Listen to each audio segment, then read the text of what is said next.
The fog rolled low across the valley floor that morning. Thick. It moved like something that didn't want to be seen, swallowing fence posts. And the far tree line whole, a man stood on the porch of the lone ranch house. Coffee gone cold in his hand. He didn't drink it. His eyes were fixed on the northern pasture, where 40 head of cattle should have been. He rode out slow, real slow, the way his father taught him. Truth doesn't hurry. At the second gate, he dismounted and knelt in the soft earth near the creek. 2 faint impressions, moccasin prints, almost erased by wind. No churned mud from any struggle. No blood. No broken rails. The fence stood perfect. The herd was simply gone. His hand moved to the revolver on his hip. The hills to the north watched in silence.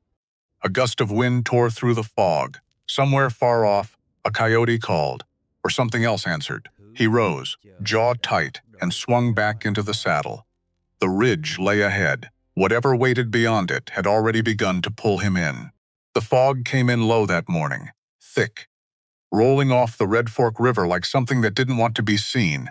It moved the way fog always moved along that stretch of the valley in early autumn, curling low around the fence posts, swallowing the far tree line whole before the sun had any real say in the matter. A man who'd lived his whole life on this land learned to read that fog the way he read everything else about the place. Thick like this, low and slow to burn off, usually meant a still day ahead. No wind to speak of. The kind of morning that should have felt ordinary, it didn't. Holt Ransome stood on his porch with a cup of coffee going cold in his hand. He didn't drink it. He just held it. Because that's what a man does when his hands need something to do, and his mind is somewhere else entirely. Somewhere in the north pasture, where 40 head of cattle used to be. He'd counted twice. 3 times, actually, though he wouldn't admit that to anyone. Because counting once means you trust your eyes. Counting 3 times means you've stopped trusting anything. The fence was standing. Every post, every rail. Not a single break. No mud churned up from a struggle. No blood, no drag marks. Nothing, which didn't make sense. 40 cows don't just walk into the morning and disappear. They don't evaporate. They don't turn to smoke. Except that's exactly what they'd done. Denton Vale found him there on the porch. Boots dragging a little. Hat pulled low like he was trying to hide behind the brim of it. Holt, Denton, you already know, don't you? I know something's wrong. I don't know what yet. Denton turned his hat over in his hands. Round and round. A nervous little wheel that never stopped spinning. 40 head. Gone. Checked the whole north line myself. Holt didn't move. Didn't blink. How? That's the thing, Holt. I don't know how. Silence. The kind that sits heavy on a man's chest. No fence down? No fence down? No tracks? None that makes sense. Holt finally looked at him. Really looked. 17 years this man had worked beside him. 17 years of sunrises and broken axles and long winters when the wolves came too close to the calving pens. 17 years, and Holt had never once had reason to doubt the steadiness in Denton's eyes. He still didn't. Not yet. Saddle my horse, Holt said. I want to see it myself. The north pasture stretched out under that gray morning light like something waiting to be forgiven. Grass tall enough to hide a calf. Sky wide enough to swallow a man whole, and never notice he was missing. Holt rode the fence line slow, real slow, the way his father taught him. You don't rush truth, boy. Truth doesn't care how fast you want it to show up. Barrett Ransome. Dead 9 years now, and still on mornings like this, Holt could hear him, low voice, steady hands. A man who never raised his voice because he never needed to. Holt dismounted at the second gate, crouched low, ran his fingers along the dirt. Nothing. Nothing. Then, there, 2 faint impressions in the softer earth near the creek bed. Almost gone. Almost erased by wind and time, and the trampling of his own herd, moccasin prints. His stomach dropped. Not with fear, with something colder. Something that had been sitting quiet in the back of his mind since sunrise, just waiting for a reason to wake up. He stood too fast. Blood rushed to his head, because there it was. An answer. Not the right one. Not even close to the right one, but an answer, and God help him, A tired man wants an answer more than he wants the truth, the Apache. He said out loud to no one, to the grass, to the wide, empty sky. His own voice sounded strange to him, flat, certain. The voice of a man who has already decided something before he's finished thinking it. Denton, riding up behind him, slowed his horse. Holt. They've been camped in those hills 2 generations now. Holt, we don't know that. I know what I'm looking at. You're looking at 2 footprints in the mud. That's 2 more than we had an hour ago. Denton didn't answer. He just looked down at the ground like it had betrayed him personally. And Holt mounted back up, jaw tight. Because a man with a wound needs somewhere to put the pain, and blame is so much lighter to carry than grief. He rode alone. Denton offered to come. Twice. Holt said no both times. A man who needs an escort to have a conversation, Holt said, doesn't deserve the answer he's asking for, which sounded braver than it felt. Because 2 hours later, cresting the last ridge before the Apache camp settled into view, in the hollow below, Holt's hands were sweating on the reins, and his heart was doing something ugly and fast behind his ribs. The camp sat tucked between 2 hills, shielded from the wind. Smoke rose thin and gray from a dozen fires. Children's laughter drifted up the slope, then cut off, sharp, all at once, because they'd seen him. 2 young men stepped forward before he'd even reached the flat ground. Didn't reach for weapons. Didn't need to. Just stood, feet planted, eyes steady. Holt raised one hand, palm open. Didn't fool anyone. The revolver on his hip said something his open hand couldn't take back. An older man approached, tall despite his age, face like something carved slow over years, out of dark and patient wood. Gray threaded through black hair, pulled back tight. "I am Istus," the man said. English, careful, deliberate. Each word chosen the way another man might choose, which stone to step on crossing a river. Holt Ransome. "I know who you are, Mr. Ransome.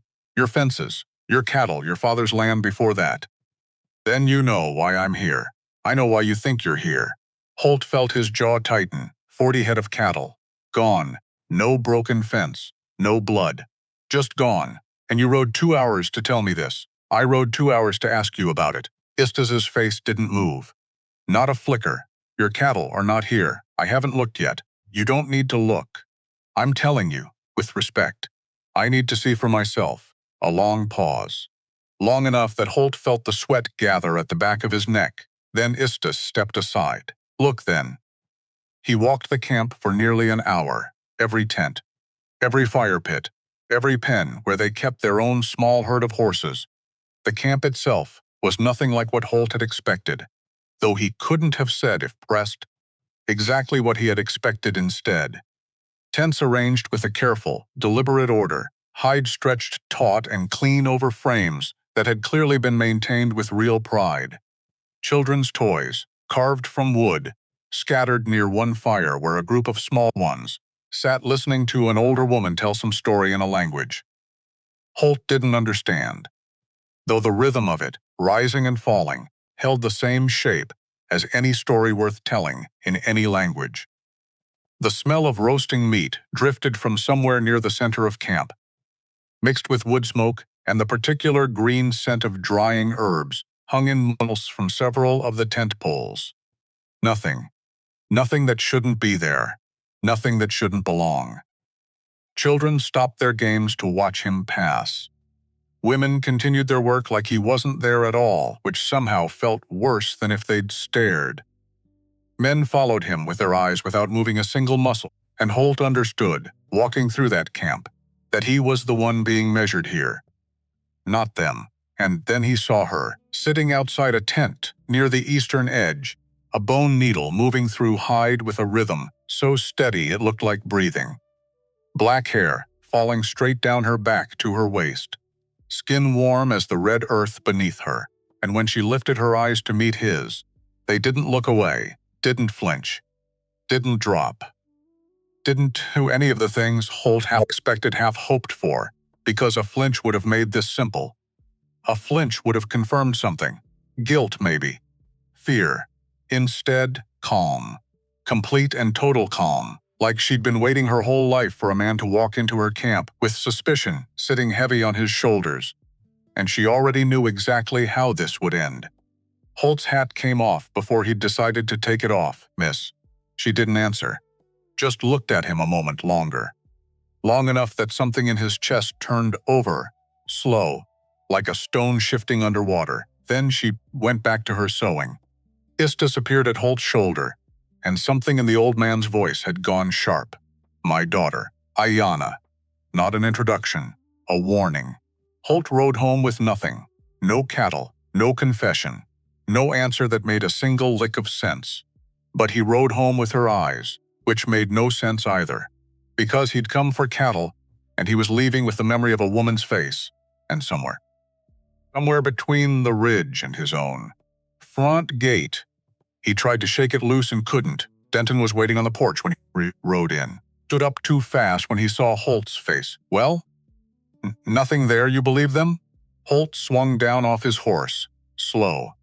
"Tired in a way that had nothing to do with the ride. I don't know what I believe. So what now?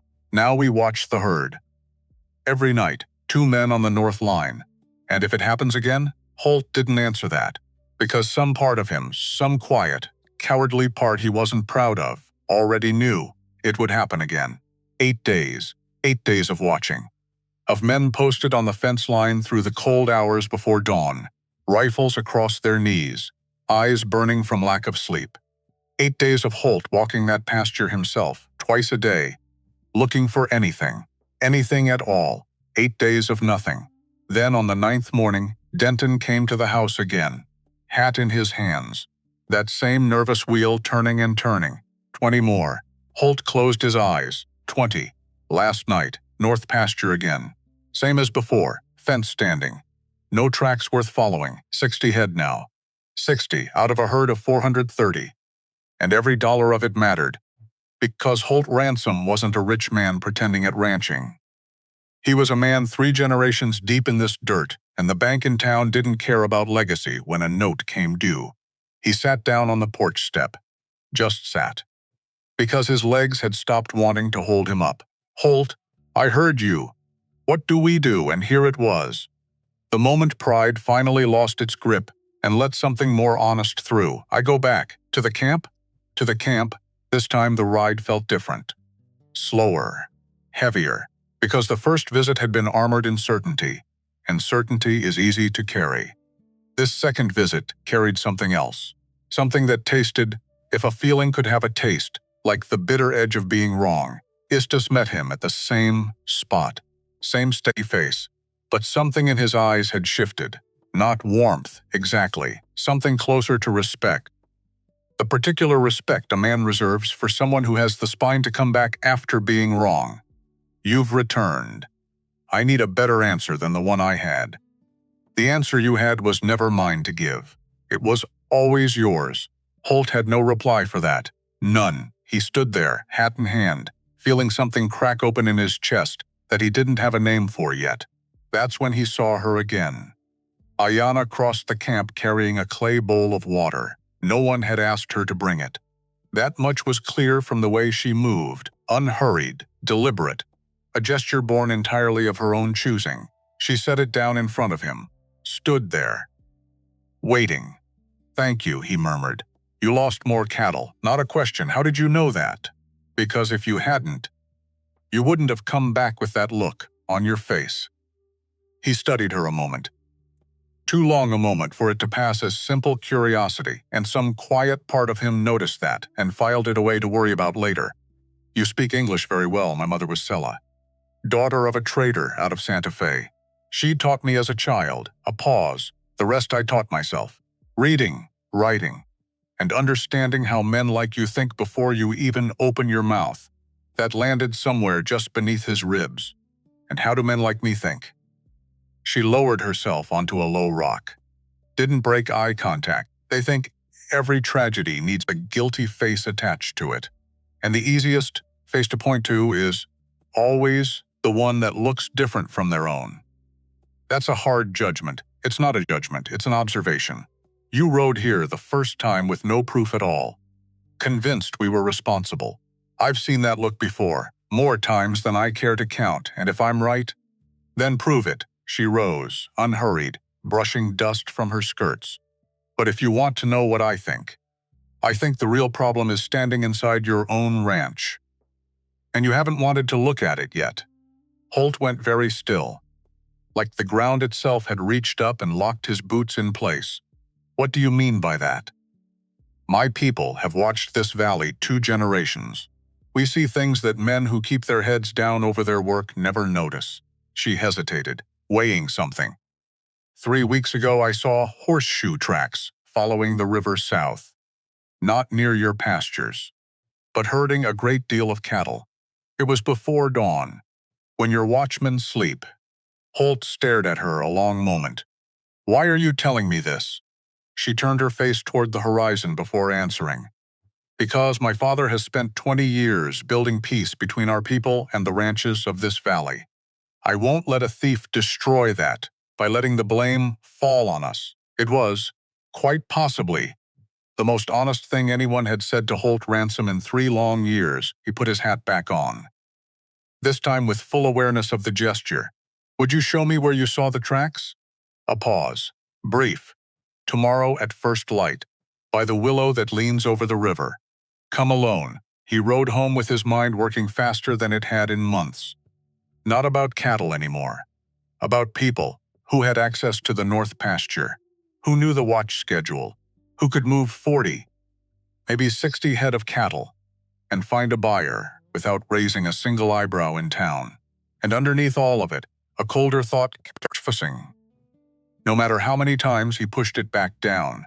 Someone close. Because it had to be someone close. That night he couldn't sleep. Lay in the bed that used to hold 2 people and now held 1. Staring at a ceiling whose color Eleanor had chosen. Years ago. Back when the house still had her laugh in it. 3 years since the fever took her. 3 years, and some nights it still felt like 3 days. He thought of Aiyana. The steadiness in her voice. The way she weighed her words before she let them go. Like she was carrying the truth in her 2 hands and didn't want to drop it. No one had spoken to him like that in 3 years. Not with pity, not with fear of hurting him. With respect. The kind of respect you give a man you believe can still carry the weight of what's real. And in a way Holt couldn't quite explain to himself. That felt more intimate than anything he'd felt since Eleanor died. Outside, the wind picked up. Somewhere far off, a coyote called and another answered. Holt closed his eyes, and for the first time in 8 days, he slept. Dawn came gray and cold. Holt was at the willow before the sun cleared the ridge. Aiyana was already there. Barefoot, skirts damp at the hem from the dew. She didn't say good morning, just pointed at the ground. The tracks were still faintly visible, horseshoes with a distinctive triangular notch worn into the heel. Holt crouched, studied them, felt something cold settle into his stomach because he recognized that mark. Emmett Crow, he said quietly. Blacksmith. Down in Comanche. You know this pattern? I know exactly one man on my ranch who shoes his horses in Comanche. He didn't say the name out loud. Not yet. Couldn't. Because saying it would make it real, and some part of him was still hoping, foolishly, that he was wrong. Aiyana watched his face carefully. You already suspect someone. I do. Then go find out. Quietly. Because if you go in with accusations before you have proof, you'll only prove exactly what you proved to my father 8 days ago. Holt looked up at her. Why are you helping me? I told you. The blame can't fall on my people. That's not the only reason. I don't think. Something flickered across her face. Gone before he could name it. Does it matter why? It might. She held his gaze a moment longer than either of them expected. Go home, Mr. Ransome. Find your thief. Before he mounted up, though, she stopped him with a hand on his horse's bridle, something considering in her expression. Wait, what is it? You looked at these tracks for nearly a minute before you understood what you were seeing. That's too long for a man whose whole livelihood depends on reading the ground under his cattle.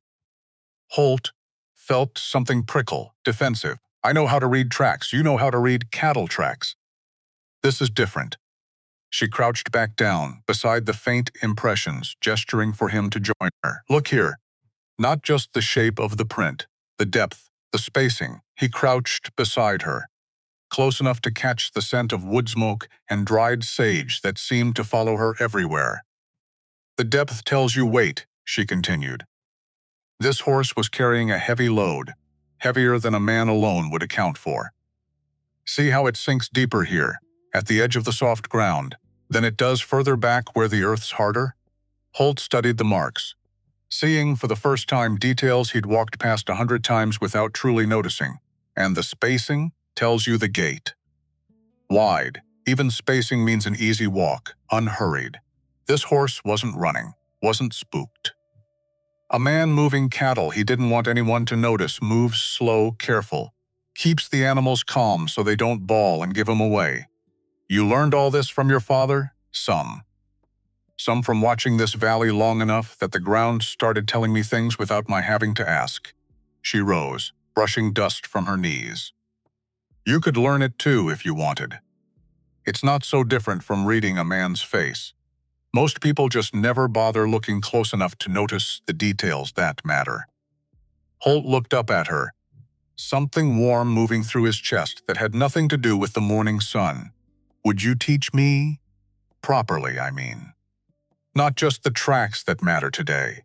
Something flickered across her expression, surprise, and beneath it, something that looked almost like pleasure. That would take more mornings than you probably have time for, Mr. Ransome. I could make time. She studied him a moment longer, and for the first time since he'd met her, something close to a real smile touched the corner of her mouth. We'll see how well you listen first. He rode back with his mind a storm. Denton Vale, 17 years at his side. 17 years of trust built brick by brick by brick, and now every single one of those bricks felt like it was being pulled loose, one at a time, by a pair of horseshoes with a triangle notched into the heel. He didn't confront him, not yet. Instead, he called for Ezra Cobb, his late wife's younger brother. 26 years old, sharp-eyed and the only man on the ranch who owed Denton Vale nothing at all. I need you to ride to Comanche, Holt said. Quiet. Ask about a blacksmith named Emmett Crow. Find out who's been bringing horses to him. Paying in cash. No name given. Ezra frowned. This about the cattle. This is about finding out the truth before I say a word I can't take back. Ezra studied him a long moment. There was something wary in his eyes lately. Something that had been growing there for weeks now, ever since he'd noticed how often Holt rode out toward the hills and came back different than he left. You've been going up to that Apache camp a lot, Holt. That's not what this conversation is about, isn't it? Ezra. A beat. Ezra held his hands up, half surrender, half warning. Fine, I'll ride to Comanche, but we're going to talk about this eventually. He left before Holt could answer, and the unanswered weight of that sentence sat on the porch long after the sound of hooves had faded into the grass. Comanche sat 2 days' hard ride to the south, a dusty crossroads town built around a single main street and Emmett Crow's forge. The ring of hammer on iron audible from 100 yards out, even before a rider crested the last rise into town. Ezra found the blacksmith's shop just past noon on the second day. The big man bent over an anvil, sweat dark through his shirt, sparks flying orange against the shadowed interior of the shop. Emmett Crow? The blacksmith looked up, wary, the particular wariness of a man used to strangers wanting something. Who's asking? Ezra Cobb. Ride for the Ransome outfit up near Red Fork. Crow set down his hammer, studied Ezra a moment, longer than was comfortable. Long way from Red Fork. It is what brings you. Ezra had rehearsed this part the whole ride down, turning the words over in his head until they felt natural instead of rehearsed. The way Holt had taught him, a man ought to approach a question he needed, answered honestly. Cattle's been going missing off our range. Horseshoe tracks with a triangle notch in the heel, following the tracks south toward here. Figured a man in your line of work might know something about it. Crow's jaw tightened. He wiped his hands on a leather apron already stiff with old grease and ash.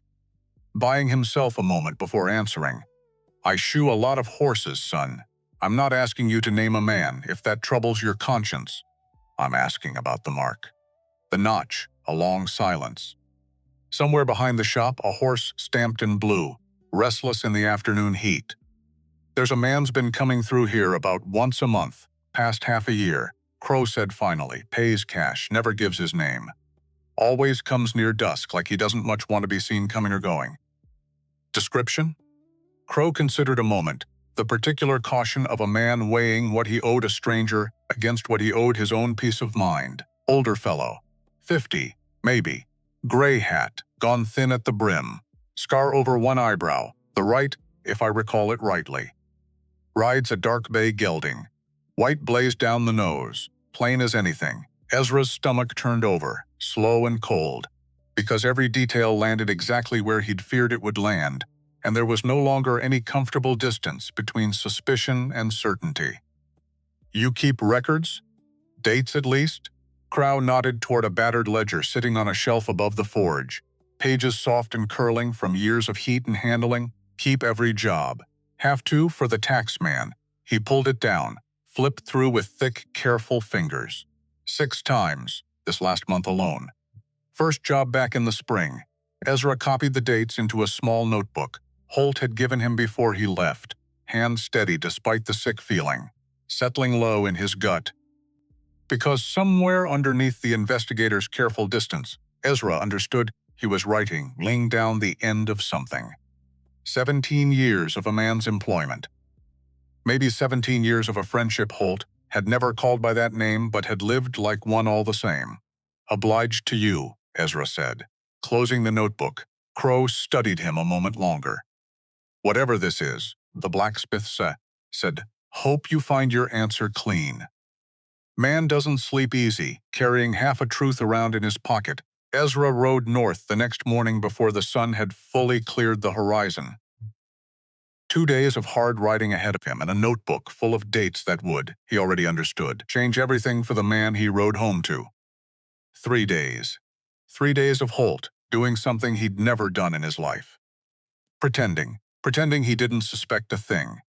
Sitting across from Denton at breakfast and talking about the herd like everything was ordinary.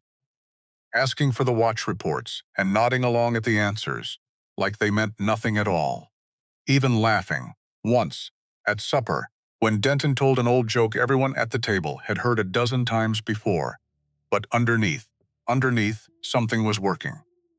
Something cold and patient and entirely unlike the man Holt used to be before Eleanor died, before the cattle vanished, before a woman with steady dark eyes taught him that a man could be wrong and survived the knowing of it. On the 3rd evening, Ezra rode back in, dust on his coat, tired eyes, and a look on his face that told Holt everything before a single word was spoken. Well, Emmett Crow showed 6 horses in the last month. Same triangle notch on every one, all brought in by the same man. Paid cash, never gave a name. Holt's chest went tight. Description? Man about 50. Gray hat, worn thin at the brim. Small scar above the right eyebrow. Rode a dark bay with a white blaze on its nose. The room seemed to tilt, just slightly, under Holt's feet, because Denton Vale was 51 years old. Because Vale wore a gray hat that every hand on the ranch had spent years trying to talk him into throwing away. Because Denton Vale had a scar above his right eyebrow. A memory of a fall from a horse 15 years back. The same fall Holt himself had ridden 2 hours to fetch the doctor for, and because that dark bay with the white blaze had a name. Mint, Denton's own horse. Had been for a decade. Holt sat down hard in the chair by the window. Ezra stood there watching him, saying nothing for a long moment. Holt, I'm sorry, don't be. You did what I asked. What are you going to do? Holt looked out the window, toward the barn, toward the small orange glow of lantern light where Denton Vale was at that exact moment, mending an old cinch strap like it was any ordinary night, in a life that had just quietly ended. I'm going to find out why. He didn't sleep that night either. Couldn't. Lay awake with the ceiling above him and a stranger's face wearing Denton's features floating behind his closed eyes, because that's what betrayal does. It doesn't just take something from you. It reaches backward and rewrites everything that came before it. Every shared sunrise. Every long winter night beside the calving pens. Every ordinary kindness suddenly bent sideways, made to look like the setup for this exact moment. 17 years, not just an employee, not just a foreman, the man who'd stood beside him at Eleanor's burial. The man who'd stayed up through the worst of the difficult births, both the calves and once the terrible night 3 years ago, when nothing about that birth had gone right at all. The man who knew the name of every horse on the property and the history behind each one, 17 years, and Holt had never had a single reason to doubt him. Until now. Until a pair of horseshoes and a scarred eyebrow and a bay horse with a white blaze turned 17 shoes of trust into a question mark that wouldn't stop spinning. At 4 in the morning, Holt finally rose, dressed. Walked out to the barn where Denton was already awake, mending that same cinch strap by lantern light, because some men can't sleep either, and maybe, some small guilty part of Denton had known. This morning was coming. Denton, Holt, you're up early. I need you to come with me tomorrow. South pasture, first light. Want to check the fence line down by the river. Denton's hands went still on the leather for just a fraction of a second, just barely long enough to notice if a man was looking for it. Holt was looking for it. Sure thing, boss. What time before sunup? 4 o'clock. A flicker. Small. There and gone. I'll be ready. Holt turned to go. Stopped at the barn door. Didn't look back. Denton, yeah? 17 years is a long time, a pause. Longer than it should have been, it is, Holt. It surely is. Holt walked out into the dark without another word, and behind him, the sound of the cinch strap being set down slowly, carefully onto the workbench, followed him all the way back to the house. He rode out alone before the others woke. Not to the south pasture, not yet. To the willow. She was already there. Somehow always already there, like the river had told her he was coming before he knew it himself. You look like a man who found his answer, Aiyana said. I did. And it's worse than you hoped. It's someone I trusted for 17 years. She didn't say anything for a long moment. Just watched the water move past them, slow and endless, the way it had moved past this exact spot for longer than either of their families. Had walked this valley. What will you do? Confront him. Tomorrow. At dawn, alone? Some things a man has to do alone. She turned to look at him then, and something in her expression had softened, just slightly, just enough that Holt noticed, and felt the noticing land somewhere warm beneath his ribs. You came back a different man than the one who rode into our camp 8 days ago. Is that a good thing? It's an honest thing. Which is rarer. Holt looked at her, really looked. The steady dark eyes, the calm that never seemed to crack, not once, not even when he'd shown up the first time, with suspicion sitting heavy on his shoulders and a revolver on his hip. Aiyana. Yes? Thank you. For telling me the truth when you didn't owe me anything at all. Something moved behind her eyes. Quick, gone before he could name it. The valley belongs to everyone who has the courage to see it clearly. You're starting to see it clearly, Mr. Ransome. Holt, a small pause. Holt, she said, testing the word, like it fit differently in her mouth than she expected. He rode home with that single word echoing in his chest the whole way back, and underneath it, quieter but just as loud in its own way, the terrible certainty of what tomorrow at dawn was going to cost him. Because in a few hours, he was going to lose the man who had stood beside him through the worst nights of his life. And somewhere in the losing of it, he already understood, with a clarity that frightened him, that he was also beginning to find something else entirely, something he didn't have a name for yet. Something that started with a pair of eyes that refused to look away. 4 in the morning has a particular kind of silence. Not peaceful, not really. More like the whole world is holding its breath, waiting to see what a man is going to do with the next few minutes of his life. Holt Ransome sat his horse at the edge of the south pasture, watching the sky bruise slowly from black to something close to gray, watching his own breath fog in the cold, watching Denton Vale ride up beside him, easy in the saddle, like this was any other morning in 17 years of mornings. Except it wasn't. And some part of Denton must have known that too. Because he didn't ask what they were checking the fence for. Didn't make small talk about the weather or the herd or anything at all. He just rode. Too quiet. The river curled in a tight bend down here. Willows forming a natural curtain along the bank, the same kind of willow. Holt thought without meaning to, as the one further north, where a woman with steady eyes had told him the truth he didn't want to hear. He stopped his horse. Here. Denton pulled up beside him. "What's going on, boss?" "That's what I want you to tell me." A silence. The kind that stretches out so long it starts to have its own weight. "I don't know what you're talking about." Horseshoes with a triangle notch in the heel. Emmett Crow's mark. Down in Comanche. Nothing. A dark bay with a white blaze. Still nothing. Just Denton's jaw working. Slow, like he would chew on something bitter.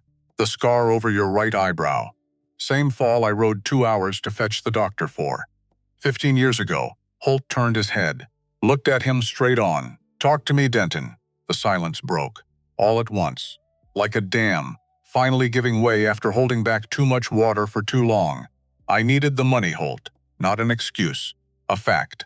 Flat and heavy, laid down between them like a stone. 17 years. You've had a salary the whole time. I have debts. Old ones. 8 years old now. Gambling?" At first. Something in the way he said it. At first.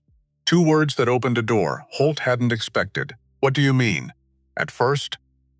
Denton's hands tightened on the reins. And for the first time in 17 years, Holt watched something crack wide open across that steady, weathered face. "I tried to get out on my own, Holt. I did. Paid down half of what I owed. Thought I was clear and then a man came to see me." About 3 months back, Holt's chest went tight. "What man?" Denton looked away, out toward the river. Toward the gray water sliding past them like it had somewhere better to be. Said he'd bought my debt off the men I owed. Said he'd forgive every dollar of it. In exchange for what? A long breath. Shaky. In exchange for the cattle, the world tilted just slightly, under Holt. Because this wasn't a story about a desperate man and old gambling debts anymore. This was something else. Something with a shape to it. Something planned. Who? Denton? I can't. Who? Holt? If I tell you, he'll what? Denton's eyes came up. And in them, for the first time, Holt saw something he'd never expected to see on that face. Fear. "He knows where my sister lives. Up near Fort Griffin. Told me himself. Said accidents happen to families of men who talk too much." Holt felt something cold settle into his stomach. Colder than betrayal. Colder than 17 years unraveling in a single conversation, because this wasn't just about him anymore. Denton. "Look at me, Holt. I need a name." Denton closed his eyes. And when he opened them again, something in him had already surrendered. Edgar Thorne. The name landed like a stone dropped into still water. Ripples spreading out in every direction, touching things Holt hadn't even thought to worry about yet. Edgar Thorne, owner of the Cattlemen's Trust Bank in town. A man Holt had shaken hands with 100 times. A man who'd sat 2 pews behind him at Eleanor's funeral, hat in his lap, offering condolences with a voice smooth as poured honey. A man who, 6 months ago, had made an offer on the Ransome land. An offer Holt had turned down without a second thought, because the Ransome Ranch wasn't for sale. Not the water rights along the creek. Not the 3,200 acres his grandfather had claimed, back when this land still called itself an independent republic. Not any of it. "He wants the water," Holt said quietly. Mostly to himself. "He wants everything, Holt. Your land, the Apache land past the hills too. If he can find a way to take it, how do you know that?" "Because he told me." Bragged about it, almost. Said if the Apache and the ranchers turned on each other, both would be too busy fighting to notice him buying up the whole valley underneath them. Holt sat very still on his horse. Very still. While something inside him rearranged itself completely. Because for 8 days, he'd thought this was about 40 missing cattle. It was never about the cattle. It was about the water. The land. And a man patient enough, cold enough, to use a community's oldest, ugliest fears as a tool to get it. Why frame the Apache, specifically? Denton's voice dropped lower, because everyone already believed it before it happened. Thorne didn't have to convince anyone of anything. He just had to give people a reason to believe what they already wanted to believe. Holt closed his eyes, because that was the part that hurt worst of all. Thorne hadn't planted the suspicion in Holt's mind. He'd simply known it was already there, waiting, like dry grass waiting for a single spark. "What happens now?" Denton asked, voice small, smaller than Holt had ever heard it. Holt looked at him for a long moment, weighing 17 years against 3 months of betrayal, weighing loyalty against theft, weighing a man's fear for his sister against the law that said what he'd done was still, in the end, a crime. "You're going to write down everything. Every meeting with Thorne, every payment, every threat, Holt, and then you're going to stay on this ranch. Under watch. You're not going anywhere until I decide what happens next. You're not calling the sheriff? Not yet." "Why not?" Holt turned his horse back toward the house, didn't look back when he answered. "Because right now, Coulter Bricks would arrest you and call it finished, and Edgar Thorne would walk right out of his bank tomorrow morning. Like nothing happened at all." He paused, just at the edge of the tree line. "I want more than you, Denton. I want him." He didn't go home first. He rode north. 2 hours, the same 2 hours he'd ridden 8 days ago, with suspicion sitting heavy on his shoulders, and nothing at all in his heart but blame. This time was different. This time he rode with the truth. And truth, he was starting to learn, weighs a great deal more than accusation ever did. Istus received him standing outside the main tent. No surprise on his face, as if some part of the old man had known all along that this exact morning was coming. "You've returned again. It was my own men," Holt said. "No preamble, no hedging. Not your people. Never your people." Istus was quiet for a long moment. "I always knew it wasn't us." "I know you did. And I knew that you knew it, somewhere underneath the anger. You just needed time to let yourself believe it." Holt lowered his eyes, just for a second, then brought them back up. "I came to apologize. For accusing your people. For riding into your camp with a gun on my hip and blame already decided in my head before I'd asked a single honest question." The old man studied him, long enough that the silence started to feel like its own kind of conversation. "It is not common," Istus said finally, "to hear an apology from a white rancher in this valley. Then it should be a great deal more common than it is." Something shifted in Istus's expression. Not quite a smile. Something quieter than that. Something that looked, if Holt had to guess, like the beginning of respect. That was when Aiyana appeared, a basket of herbs balanced on one arm. She stopped when she saw him. Didn't smile. Didn't show surprise. Just stood there with that same stillness Holt had already learned to recognize as her particular way of paying complete attention. "You found what you were looking for," she said. "I did. Thanks to you." She shook her head, slow. "Not thanks to me. You're the one who chose to come back to the river. I only showed you where to look. Anyone can point at a path. Very few choose to walk it." Holt held her gaze. "There's more to this than the cattle, Aiyana. Someone wants this whole valley, your land included." Her expression didn't change, but something behind her eyes went very still, very focused. "Tell me," he told her everything. Standing there beside the tent, with Istus listening close and quiet, Holt laid it all out.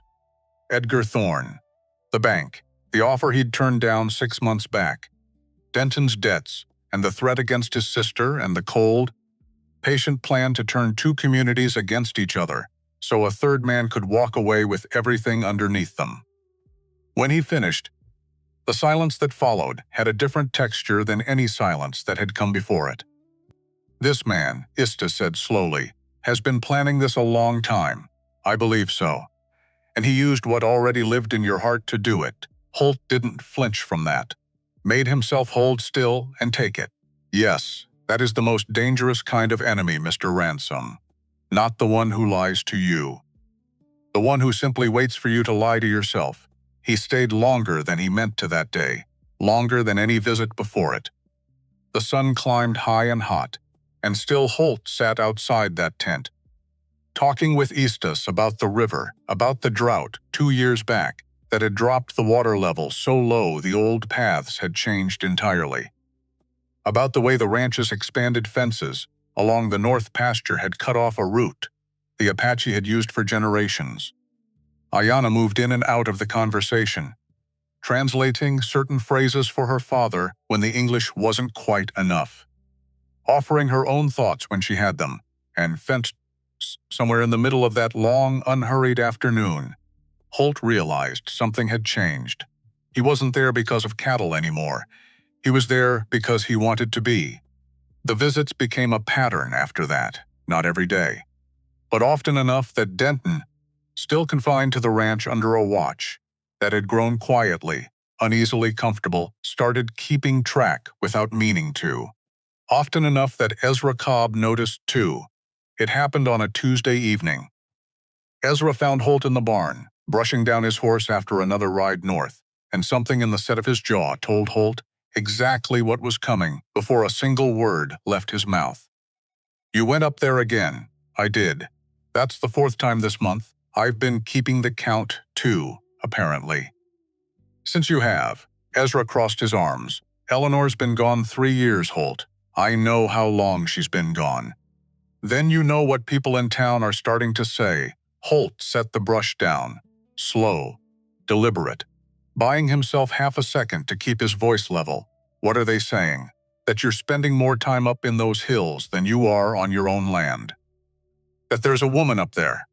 An Apache woman. Her name's Aiyana. I don't care what her name is. You should. Since she's the reason we know who's really been stealing our cattle." That landed. Ezra's jaw tightened, but he didn't back down. "That doesn't mean you owe her your whole life, Holt." "I don't owe her anything." "That's not what this is." "Then what is it?" Holt didn't have an answer ready, because the truth was he wasn't entirely sure himself. Not yet. Not in words he was ready to say out loud.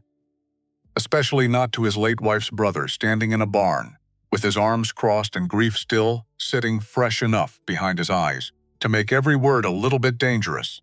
"Ezra. She's Eleanor's sister." The words came out before Holt fully understood them. "What?" "Not by blood. By something else. You're not making sense. I'm not sure I understand it myself yet." "Not completely." Ezra stared at him a long moment. Something working behind his eyes. Something that looked almost like hurt. "Eleanor's been in the ground 3 years, Holt. And you're up there every week talking to another woman like..." "Like what?" "Like you're already gone." The words hit harder than Ezra probably meant them to, because they weren't wrong. Exactly. Not entirely, and that was the part that made them sting. "I loved your sister, Ezra. I loved her every single day we had together. And I've spent 3 years missing her so badly some mornings I couldn't get out of bed." His voice cracked, just slightly, on the last few words, but loving her didn't stop when she died. And it isn't going to stop now either. Whatever this is with Aiyana, it doesn't erase what I had with Eleanor. It's not a replacement, isn't it? No, it's something else. Something I don't fully understand yet. Ezra shook his head, jaw tight, and turned to leave. "People in town aren't going to see it that way, Holt. And neither, apparently, am I."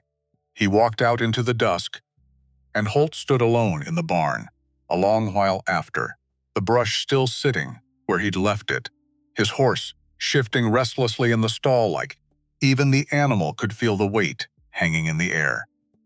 The visits weren't only for conversation, though Ezra might have believed otherwise if he'd been watching close enough to notice the difference. 10 days after that argument in the barn, word reached Holt through one of the ranch hands, a young man named Cassius who'd taken to writing messages between the ranch and town, that a fever had swept through several of the youngest children in the Apache camp. Nothing unusual in itself. Fevers came and went with the seasons, but this one had settled into the chest of a boy no older than 4, and Aiyana's herbs, effective against most ordinary sickness, hadn't been enough to break it. Holt rode into town before the sun cleared the ridge, roused the doctor from his bed, and paid for medicine out of his own pocket without a second thought.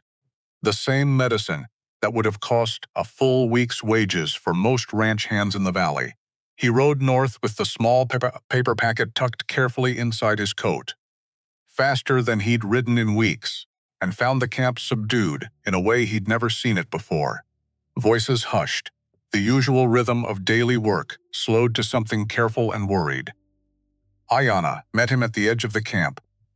Exhaustion etched deep into her face, having clearly not slept the night before. "You came, I heard about the boy." She looked at the packet in his hand, understanding arriving before he'd said another word. "Fever medicine. The doctor in town says it's the same treatment they use for the white children when the chest sickness comes through.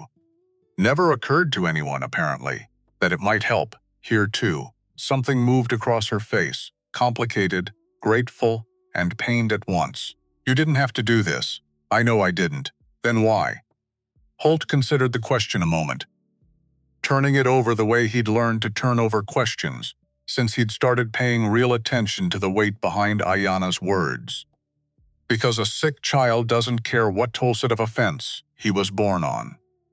And because I've spent too many years letting an invisible line decide who deserved my help and who didn't." Aiyana took the packet from him, fingers brushing his for just a moment longer than necessary. "Thank you." The boy's fever broke 2 days later. Holt didn't hear about it firsthand, not right away, but the following week, when he rode up for what had become his regular visit, a small figure ran out from between the tents before he'd even fully dismounted and tugging at his sleeve. With the particular fearless curiosity only small children seem to possess. Istus watched the exchange from a distance, something unreadable in his expression, and later, sitting beside the fire, he spoke of it only once. "My grandson asks about the man who brought the yellow medicine." "Does he? He wants to know if you'll come back." Holt looked toward the tents, where the same small figure was now chasing a dog in wide, delighted circles, entirely unaware of the quiet weight of the conversation happening a few yards away. "I intend to."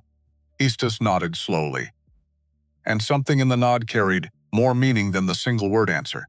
Might have suggested to anyone watching who didn't already understand the particular language. 2 careful men had begun building between them. 2 nights later, Holt found himself back at the Willow. Aiyana was already there. Barefoot, in the shallow water at the river's edge, skirts gathered up around her knees, watching the current the way she always seemed to watch it, like the water had something important to say, and she was the only one patient enough to listen. "You look troubled," she said, without turning around. "I've had a difficult conversation." "About me, not a question." "How did you know?" She finally turned, something knowing in her expression. "Because you have the look of a man carrying someone else's fear on top of his own." Holt let out a breath. Half laugh, half something heavier. "Ezra. My late wife's brother, he doesn't approve." "No, does that matter to you?" Holt thought about it. Really thought. Standing there at the edge of the river with the evening light going gold and soft across the water. "It matters that he's hurting. It doesn't change what I feel." Aiyana studied him a long moment. "And what do you feel?" "Holt Ransome?" The question hung there. Simple, direct. Exactly the kind of question a woman asks when she already suspects the answer and wants to hear the man say it out loud anyway. "I feel like I spent 3 years standing still," Holt said slowly. "And somewhere in the middle of chasing 40 stolen cattle, I started moving again. And I think you're the reason." Aiyana didn't look away. Didn't drop her eyes the way he half expected, the way he'd almost hoped, because a woman looking away would have made this simpler somehow. Instead, she stepped closer, close enough that he could see the fine details of her face in the fading light.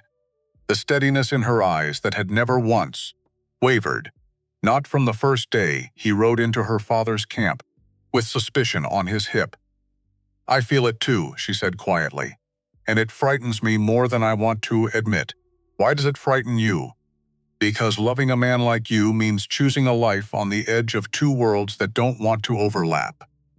It means carrying suspicion I didn't choose.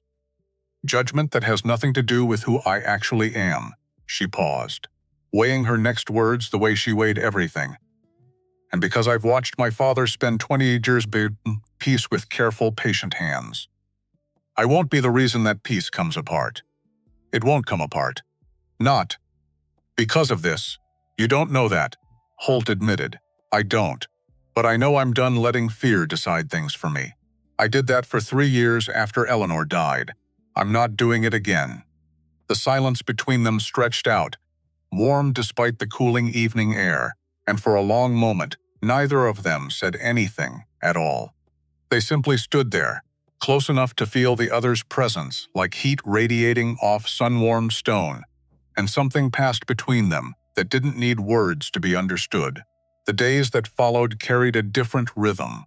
Holt kept working the ranch, kept the fences mended, the herd counted twice daily, Denton confined but useful, writing out every detail he could remember of his dealings with Edgar Thorne, names, dates.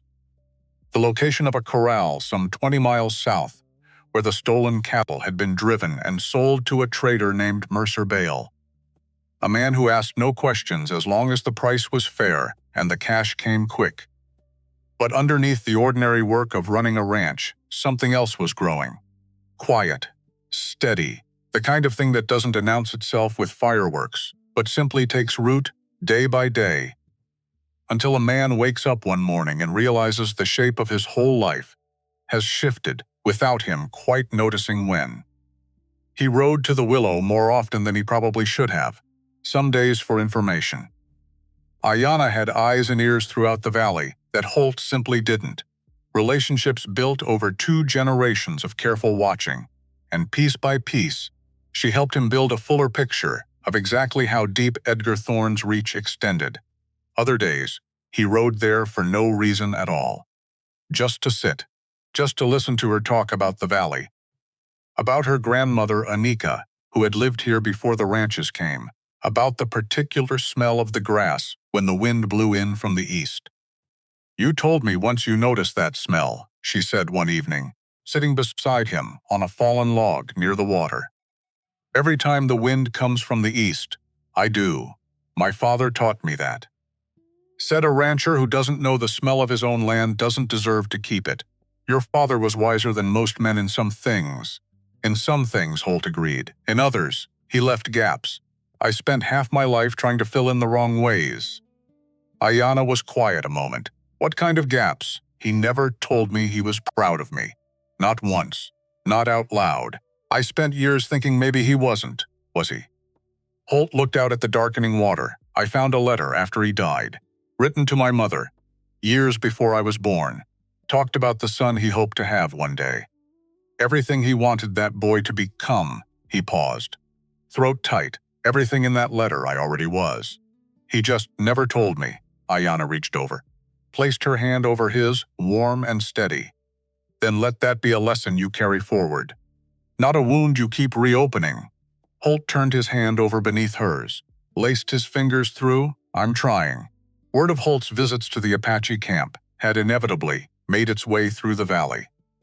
By the 3rd week it had reached the ears of Edgar Thorne. Thorne received the news calmly. He always received things calmly. It was, in fact, the single most dangerous thing about him. He sat in his office above the bank, a room paneled in dark wood and lined with ledgers, and listened to his hired man, a wiry, nervous fellow named Silas Pruitt, deliver the report with the particular unease of someone who understood, on some level, exactly what kind of man he was reporting to. Ransome's been going up to that Apache camp regular, talking to the chief's daughter. Getting friendly, from what folks say. Thorne steepled his fingers. Said nothing for a long moment in Vale. Nobody's seen him in town in weeks. Ransome's got him working the ranch same as always. Hasn't called the sheriff. Thorne's mouth curved, just slightly. Not a smile, something colder than a smile. Interesting, sir? He's holding on to Vale. Which means he suspects there's more to this than a debt-ridden foreman with sticky fingers. You think he knows about you?" Thorne rose from his desk, walked to the window, looking down at the dusty main street below. At the ordinary people of the town, going about their ordinary lives, entirely unaware of the careful, patient machinery already turning beneath their feet. It doesn't matter what he knows. What matters is what he can prove. And if he goes to the sheriff, then we make certain there's nothing left to find. He turned back to Silas, and something in his expression had gone flat. Businesslike. The look of a man discussing a minor adjustment to an account ledger, rather than the destruction of evidence, or worse, the grazing land along the northern ridge. The dry section near the old Kessler boundary. What about it? A fire out there, this time of year, with the grass as dry as it's been, would spread fast. Fast enough to reach both the Ransome property and those hills where the Apache camp sits. Silas's face went pale. "You mean burn them out? I mean create a disaster. Large enough that everyone in this valley is too busy fighting for their lives to ask questions about missing cattle, or debts or bank offers on ranch land. That's a lot of ground to burn, sir. People could die." Thorne's eyes were cold as creek water in January. "People die in accidents every day, Mr. Pruitt. Grass fires are notoriously difficult to explain after the fact." Holt knew none of this, of course, not yet. What he knew on the evening this conversation was taking place 40 miles away, in a paneled office above a bank, was that Denton's written account had grown thick enough to fill a full ledger of its own. Names, dates, a meeting location, payments made in small, careful amounts designed never to draw attention.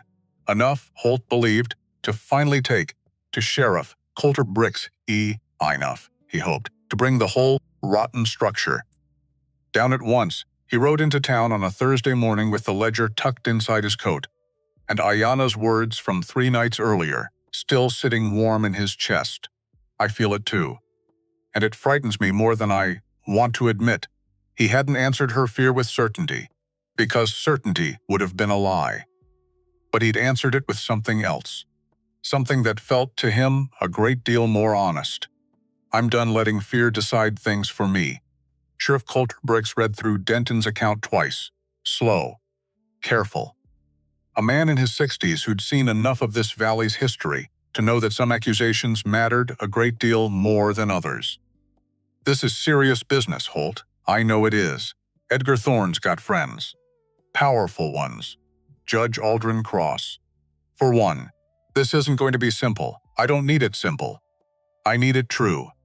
Bricks leaned back in his chair, studying Holt with the particular squint of a man weighing risk against duty.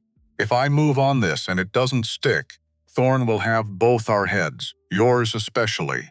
He's been wanting your water rights a long while, I know that too. And if I don't move on it," Holt's jaw set. "Then a man goes on ruining lives, and stealing cattle, and turning 2 communities against each other. And nobody stops him because nobody had the nerve to try." Bricks was quiet a long moment. Then, slowly he nodded. "Give me a week. I'll build the case quiet. Talk to Mercer Bale down south, see if his story matches Vale's. We do this right, Holt, or we don't do it at all." "A week! A week!" Holt rode home that afternoon, with something lighter in his chest than he'd carried in weeks. Not relief, exactly, not yet. But something close to it.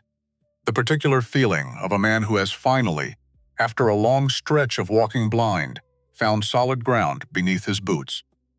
He didn't know, riding home under that wide Texas sky, that 40 miles away, Edgar Thorne had already given the order. He didn't know that Silas Pruitt, uneasy but obedient, had already ridden out toward the dry grazing land near the Kessler boundary with a can of coal oil tucked into his saddlebag. He didn't know that the wind, which had been blowing steady from the east all week, carrying that particular smell of grass his father had taught him to notice, was about to carry something else entirely. All he knew, riding home that evening, with the sun going gold and low across the pastures, was that for the first time in 3 years, he felt something close to hope, and somewhere in the hills to the north, a woman with steady eyes was likely watching that same sunset, thinking, perhaps, exactly the same thing. That night, Holt sat on the porch long after the house had gone dark and quiet behind him. Ezra had gone to bed without a word, still cool in the aftermath of their conversation in the barn, still working through his own grief in whatever private way he needed to work through it. Holt understood that. Understood it better than Ezra probably realized. Grief didn't move in straight lines. It circled back on itself, unpredictable, catching a person off guard on ordinary Tuesday evenings when they least expected it. He thought of Eleanor. The particular sound of her laugh, which he could still hear sometimes, late at night if he let himself listen for it. The way she used to sit on this exact porch step, watching the same wide sky, dreaming out loud about the children they'd have one day, the years they'd grow old together in this house. 3 years now, and some of that grief had softened into something he could carry without it crushing him entirely. And into that softened space, unexpected and unasked for, Aiyana had walked, not to replace what he'd lost. He understood that clearly now, in a way he hadn't been able to explain to Ezra in the barn. She wasn't a replacement for anything. She was something entirely new, a second chance he hadn't believed himself entitled to, arriving in a shape he never could have predicted, carrying a steadiness and honesty that had cracked something open in him that 3 years of grief had left sealed tight. He looked up at the stars, scattered thick across the dark sky, and for the first time in a long while, he let himself imagine a future. Not a vague, formless hope. Something specific, a porch with 2 people sitting on it instead of one. A house that smelled of something alive again, instead of just leather and coffee, and the particular silence of absence. He didn't know yet how close that future stood to being taken from him entirely, in fire and smoke and the cold, patient cruelty of a man who saw an entire valley as nothing more than numbers in a ledger. He simply sat there, under the wide Texas stars, and let himself hope, because for 3 years, hope had felt like a luxury he couldn't afford. And now, finally, it felt like something worth risking everything for. Sheriff Bricks kept his word. He rode south himself 2 days later, to the little trading post near the Larkin Crossing, where Mercer Bale kept his corrals. Went alone, unannounced. Badge tucked under his coat so as not to spook a man used to doing business quiet. Mercer Bale was 50-some years old, thick through the middle, with the particular shifting eyes of a man who'd spent a long career not asking questions he didn't want answered. Evening. Mercer, sheriff. A pause. Careful. Something I can do for you? You can tell me about the cattle you bought off a man matching this description. Bricks laid out the details Denton had given. The gray hat, the scar, the dark bay with the white blaze. Mercer's face did something complicated. Fear, mostly, wrestling with the habit of a lifetime spent protecting his own hide. I don't recall, Mercer. I've got 63 head of cattle somewhere on this property wearing a Ransome brand. I can walk your corrals myself, or you can save us both the trouble. The silence stretched. Long enough that a dog barked somewhere behind the trading post, twice, and fell quiet again. He paid good, Mercer said finally, voice dropping low, never gave a name. Always came at night. Where's the cattle now? Sold 37 to a buyer out of New Mexico 3 weeks back. Slaughterhouse contract. They're gone, Sheriff. Long gone. Bricks's jaw tightened, and the rest? Still here, wasn't expecting to move them so fast. 63 head recovered then. Not the full herd. Never the full herd, not after this long. But enough. Enough to matter. And more importantly, enough to prove a pattern that ran straight back through Denton Vale, to a name Mercer Bale had never once spoken aloud, but everyone standing in that dusty yard understood without saying, I'm going to need you to come to town, Mercer. Give a statement. Mercer's shoulders sagged. Whatever fight had been in him drained out all at once, replaced by the tired resignation of a man who'd known, on some level, that this reckoning was always coming. Yes, sir. Bricks rode back, north with that confession, sitting heavy and useful in his saddlebag, and somewhere in the 2 days it took him to make the return trip, word of his visit to the Larkin Crossing had already begun traveling. Slow at first, then faster. The way news does in a small valley where everyone's business belongs, eventually, to everyone. It reached Edgar Thorne on a Wednesday evening. He did not receive it calmly this time. Holt didn't hear from Bricks directly, not yet. What he heard instead, 2 days after the sheriff's ride south, came from an unexpected source entirely. Ezra found him at the corral fence, checking a gate hinge that had been sticking for a week, and stood there a long moment before speaking. Something different in his posture, less crossed-armed, less braced for a fight. Heard the sheriff rode down to Larkin Crossing. He did. Found the cattle? Some of them. 63 head, Ezra nodded slowly. Turned the information over like a man handling something unfamiliar. That's Thorne's doing. All of it looks that way. A silence. Not the same silence as the barn 3 weeks back. Softer around the edges. I've been asking around town, Ezra said, not quite meeting Holt's eyes. Quiet, like. Turns out, Thorne's tried this kind of thing before. Different valley, 2 counties over, back before he came here. Rancher lost his land to bank debt within a year. Nobody ever proved anything, but the pattern's there if you look for it. Holt set down his tools. Looked at his brother-in-law properly. Why are you telling me this? Ezra shifted his weight. Jaw working, the way it did when he was chewing on something harder than words. Because I've spent 3 weeks being angry at you over a woman I've never even met.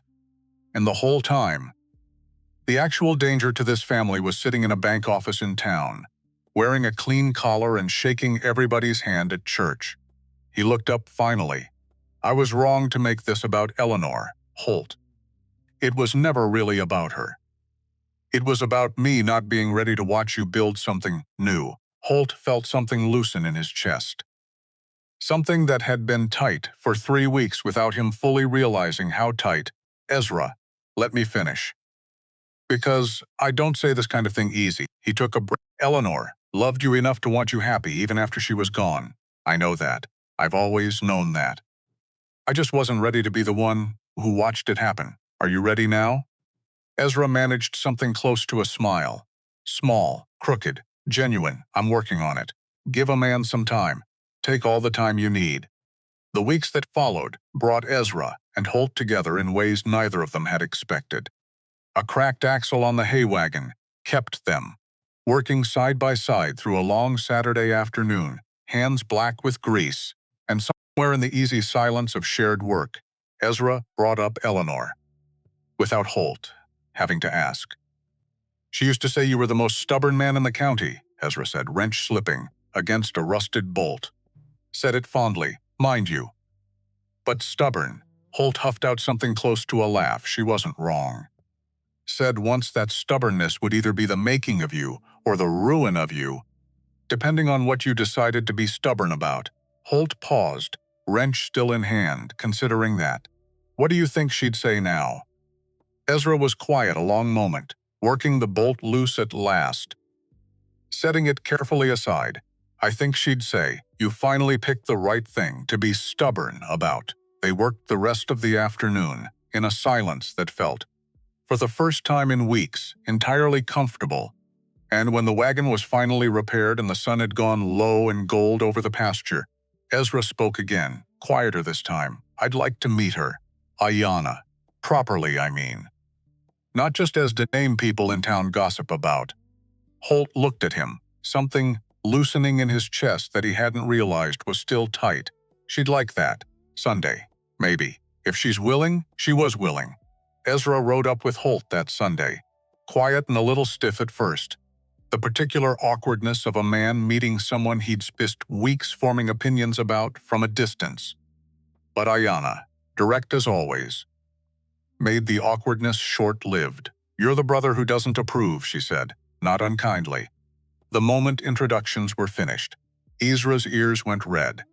I was the brother who didn't approve, was? I watched a fence line the two of you built together this past month. Trust doesn't get built that careful by accident. He extended a hand, a little uncertain, and Aiyana took it without hesitation. I'd like to start over. If you'll have me, I'll have you, Aiyana said. On the condition you stop referring to me as the woman up there when you talk to my future husband."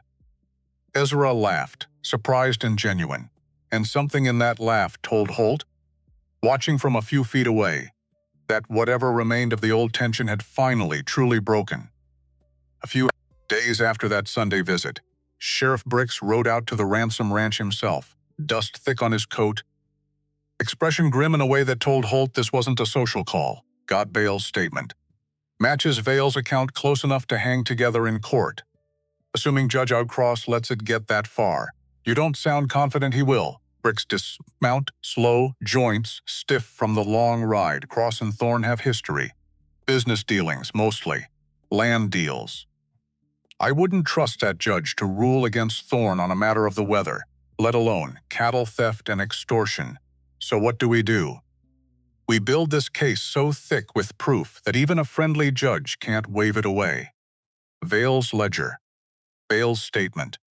And I want to talk to this Apache woman you've been keeping company with, if she's willing. Her account of the horseshoe tracks matters. Holt felt something protective rise up in him. Quick and sharp. She's not a piece of evidence, Calder. Didn't say she was. Said her word matters. Same as anyone's. More maybe, since she's got no reason to lie for you, and every reason. Folks in town might doubt her regardless. That landed uncomfortably close to true. I'll ask her. Do that. And, Holt, yeah? Watch yourself. A man like Thorne, backed into a corner, doesn't go quiet. He goes for whatever's most likely to burn. Holt didn't know. Standing there in the yard with that warning hanging in the dry afternoon air, just how literally those words would prove true. He rode to the Willow that evening to ask her. Aiyana listened to the whole of it. Bricks's visit. Mercer Bale's confession. The recovered cattle, 63 head now grazing in a holding pen near town, waiting for the legal mess to sort itself into something resembling justice. He wants my account of the tracks, he does. I told him it was your choice. She was quiet a long moment, looking out at the water. If I testify, everyone in town will know exactly how much time I've spent with you. Every rumor already circling will have proof attached to it, I know. Are you asking me to do this anyway? Holt considered the question with the weight it deserved. I'm asking you to do whatever you believe is right. Not for me. For your father's peace. For the truth this valley deserves to know. Something shifted in her expression. Softened, just slightly. That's a better answer than I expected. I've had practice lately. Giving better answers than I used to. She almost smiled. The ghost of one anyway. There and gone in the fading light. I'll speak to my father. If he agrees, I'll give my account. Thank you. Don't thank me yet, Holt Ransome. This valley hasn't decided yet how it wants to receive the truth. Istis agreed the following morning, though not without a long, careful conversations first, one that stretched deep into the afternoon, weighing 20 years of hard-won peace against the risk of standing publicly beside a white rancher's cause. If my daughter speaks in that courtroom, Istis said to Holt, the two of them sitting outside the tent, in the thin morning light, she does it as a woman with her own voice. Not as your voice, borrowed for the occasion, I understand that, do you? Because there is a difference. Mr. Ransome, between a man who wants a woman beside him and a man who wants a woman useful to him. I have watched both kinds pass through this valley. Holt held the old man's gaze without flinching. I want her beside me because of who she is, not because of what she can do for me. If she never said another word about horseshoe tracks in her life, I'd still be riding up this hill every week I was allowed to. Istis studied him a long measuring moment. That, he said finally, is the first answer you've given me that I did not need to weigh twice. The weeks that followed carried their own strange rhythm. Half-ordinary ranch work, mending fences and counting cattle, and keeping Denton occupied with tasks that didn't require trust so much as supervision. Half something else entirely, a slow, careful building of a case against a man who owned half the paper in the county and most of the polite conversation at Sunday service, Edgar Thorne.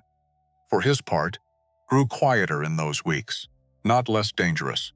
Quieter men were. Holt had come to understand, often the most dangerous kind.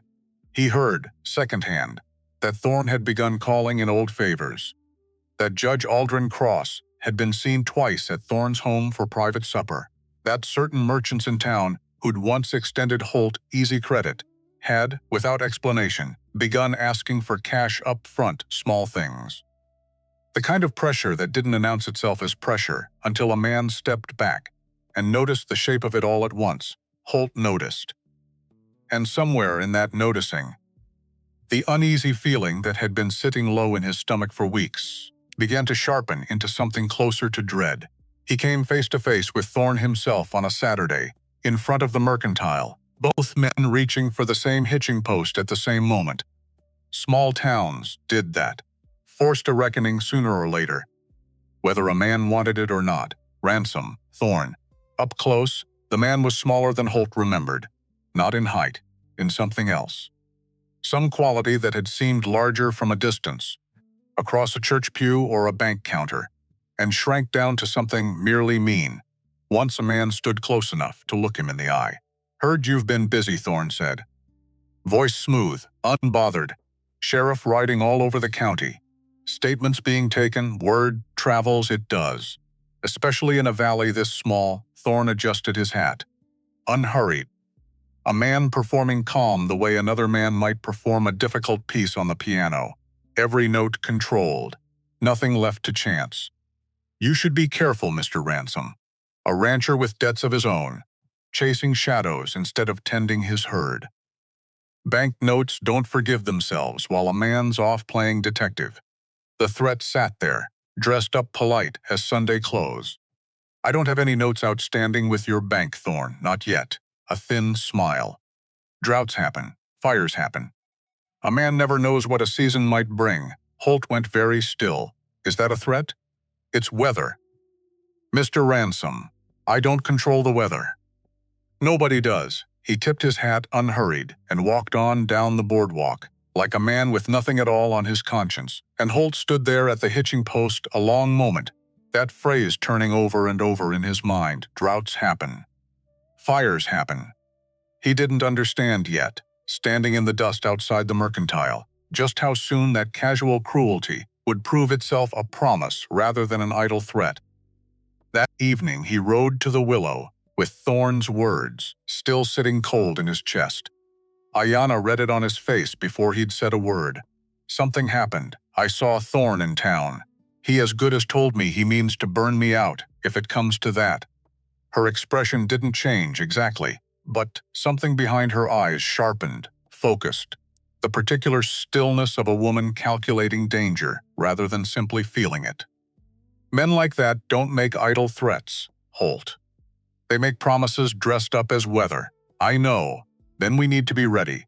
Watch the dry ground, the ridgeline especially, where the grass hasn't seen rain in weeks. She looked at him then, steady, unflinching. The same look she'd given him the very first day he'd ridden into her father's camp with suspicion on his hip. This valley belongs to all of us who choose to stay in it and fight for it. That includes my people's hills as much as it includes your fences. If he burns one, he risks burning both. Holt reached for her hand. She let him take it. "I keep thinking," he said slowly, "about what happens after. After Thorne. After the trial. After all of this settles into whatever it's going to settle into, and what do you see when you think about after?" He turned to face her fully. "I see mornings that don't feel so quiet. A porch with two people on it. I see you teaching me the words I still stumble over, and me teaching you which fence posts rot first, so you know which ones to trust." A small laugh escaped her, soft, surprised, and something in Holt's chest eased at the sound of it. "That's a very practical vision of the future, Holt Ransome. I'm a practical man. Was, anyway. Before you showed up and made everything a great deal more complicated. Complicated in a good way, I hope. The best way I've known in 3 years." She grew serious again, though the warmth stayed in her eyes. "I want that too. The mornings. The porch. All of it. But I need you to understand something first. Anything, whatever comes after Thorne, whatever this valley decides about the two of us standing together, I won't be made small to fit inside it. I won't stop being Apache to make myself easier for anyone to accept. Not for you, not for your church, not for anyone. I'd never ask that of you. I know you wouldn't, not on purpose. But the world will ask it of both of us, again and again, in 100 small ways neither of us can predict yet. I need to know you'll still be standing there when it does. Holt lifted her hand, pressed it briefly, against his chest, so she could feel the steady beat of his heart underneath. I'll be standing there, he said, however many times it asks. There's something else, Aiyana said, after a moment. Something more tentative in her voice than Holt had heard from her before. Something I haven't asked you, because I wasn't certain how to ask it. Ask it, children. If we build a life together, do you want them?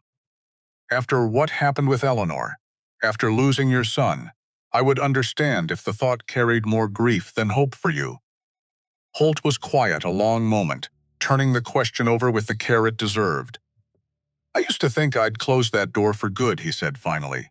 For 3 years, I told myself I'd had my chance at fatherhood, and lost it in a single terrible night, and that was simply the shape my life was going to take from then on, and now. Now I think grief closes doors, but it doesn't have the right to keep them closed forever. Not if something on the other side is worth opening them again for. He looked at her, steady. Yes, I want children. If that's something you want too, not to replace what I lost. To build something new alongside of the memory of it, something eased in Aiyana's expression. A worry she'd apparently been carrying longer than Holt had realized.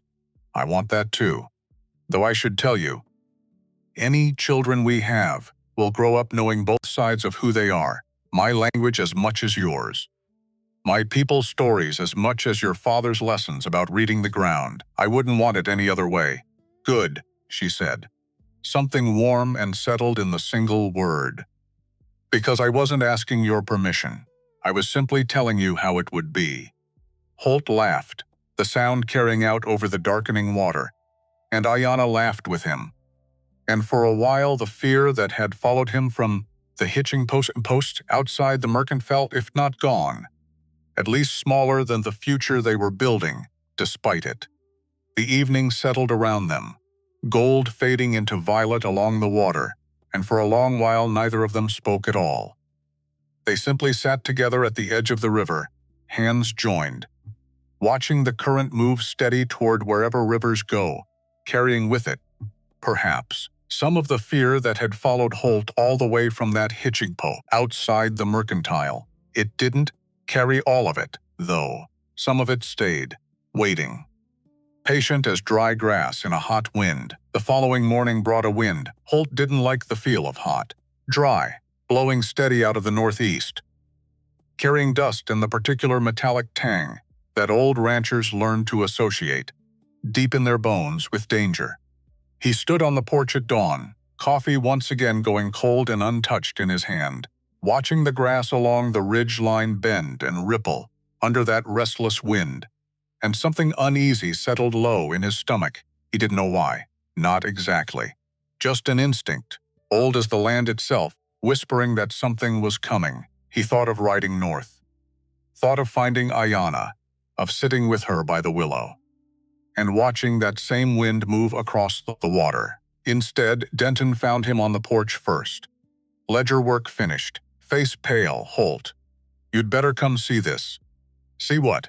Denton pointed north, toward the ridge, toward the thin gray line just beginning to smudge the horizon where sky met grass smoke. And underneath it, faint but unmistakable in that restless wind, the first bitter taste of something burning. Smoke doesn't wait for permission. It just rises. Thin at first, then thicker. Then it isn't smoke anymore. It's a wall, gray and orange and hungry, climbing the ridge line like something alive. Holt was already moving before he finished the thought. Boots hitting the porch steps 2 at a time. Denton right behind him. Shouting for the hands, shouting for horses. Shouting for anything that would help against a fire that had already covered half a mile of dry grass before anyone in the valley even knew it existed. How far? Holt shouted, swinging up onto his horse. Started near the Kessler line. Denton called back. moving fast. Winds pushing it straight toward the north pasture, which meant toward the hills behind it, which meant toward the camp. Holt's stomach dropped straight through the earth. Aiyana. He didn't remember deciding to say her name out loud. It just came, torn loose from somewhere underneath thought, underneath strategy, underneath every careful plan he'd built with sheriff bricks over the past 3 weeks. Because none of that mattered right now. Not the ledger, not the testimony, not Edgar Thorne sitting smug behind his bank desk. Only the fire, only the wind, only the 2 hours of hearted riding between him, and the only thing that mattered more than his own life. He dug his heels in and rode. The heat hit him a mile out. A wall of it pressing against his face like something solid, like a hand shoving him back the way he'd come. He didn't stop. Ash fell soft and gray as snow across his shoulders, across his horse's mane. The animal's eyes rolled white with fear, and still Holt pushed forward, because stopping wasn't a choice his body seemed willing to consider. The grass along the ridge had gone from gold to black in what could only have been an hour, maybe less. Fire moved faster than a man's mind wanted to believe, faster than sense, faster than hope. He crested the last hill and saw it laid out below him, the whole eastern slope burning. Flames taller than a man, taller than a horse, chewing through brush and grass, with a sound like something breathing. And beyond it, closer now, close enough that his chest seized tight with fear, the first curl of smoke rising up from the edge of the Apache camp itself. No, the word tore out of him. Raw. Useless. He rode down into the smoke. The camp was chaos and order at once. Children being herded toward the creek, wrapped in wet blankets. Men beating at the grass fire's leading edge with soaked hides, with shovels, with anything that came to hand. Women running buckets from the water's edge in a chain that stretched further than Holt could see through the haze. And there, in the middle of it, directing the effort with a calm that cut straight through the panic around her, Aiyana. Relief hit him so hard, his knees nearly buckled in the saddle. Holt. She spotted him through the smoke, and for one suspended moment, everything else fell away. The fire, the danger, the whole burning valley. Then the moment broke because it had to, because there was work to be done and no time left for anything else. The wind shifting south, she shouted over the roar of it. If it turns, it'll push straight into the horse pens. How many buckets do you have? Not enough. Then we make do with what we've got. He swung down off his horse and ran toward the water. He found Istus near the eastern edge of the camp, directing a group of older men toward a section of dry brush that hadn't yet caught, voice steady despite the chaos, the particular calm of a man who had faced disaster before and understood, on some deep level, that panic served no one. Chief Istus, the old man turned, ash already streaking his face, and something passed between them. Unspoken but entirely understood. You came. Of course I came. This is not your fire to fight, Mr. Ransome. Holt grabbed a shovel from a pile near the water's edge, meeting the old man's eyes without flinching. It became my fire the day I rode into this camp with a gun on my hip and an accusation I hadn't earned. I intend to spend the rest of my life making up for that morning, one fire at a time if I have to. Istus studied him a long moment, something shifting behind his weathered features, and then, without another word, nodded toward the brush line, then dig there. The wind favors that direction next.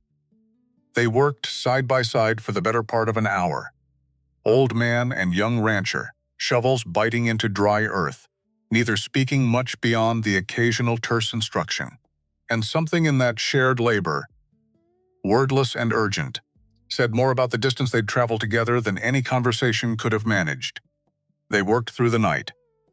6 hours, maybe more, though time stopped lying much once the fire took hold of a person's whole attention.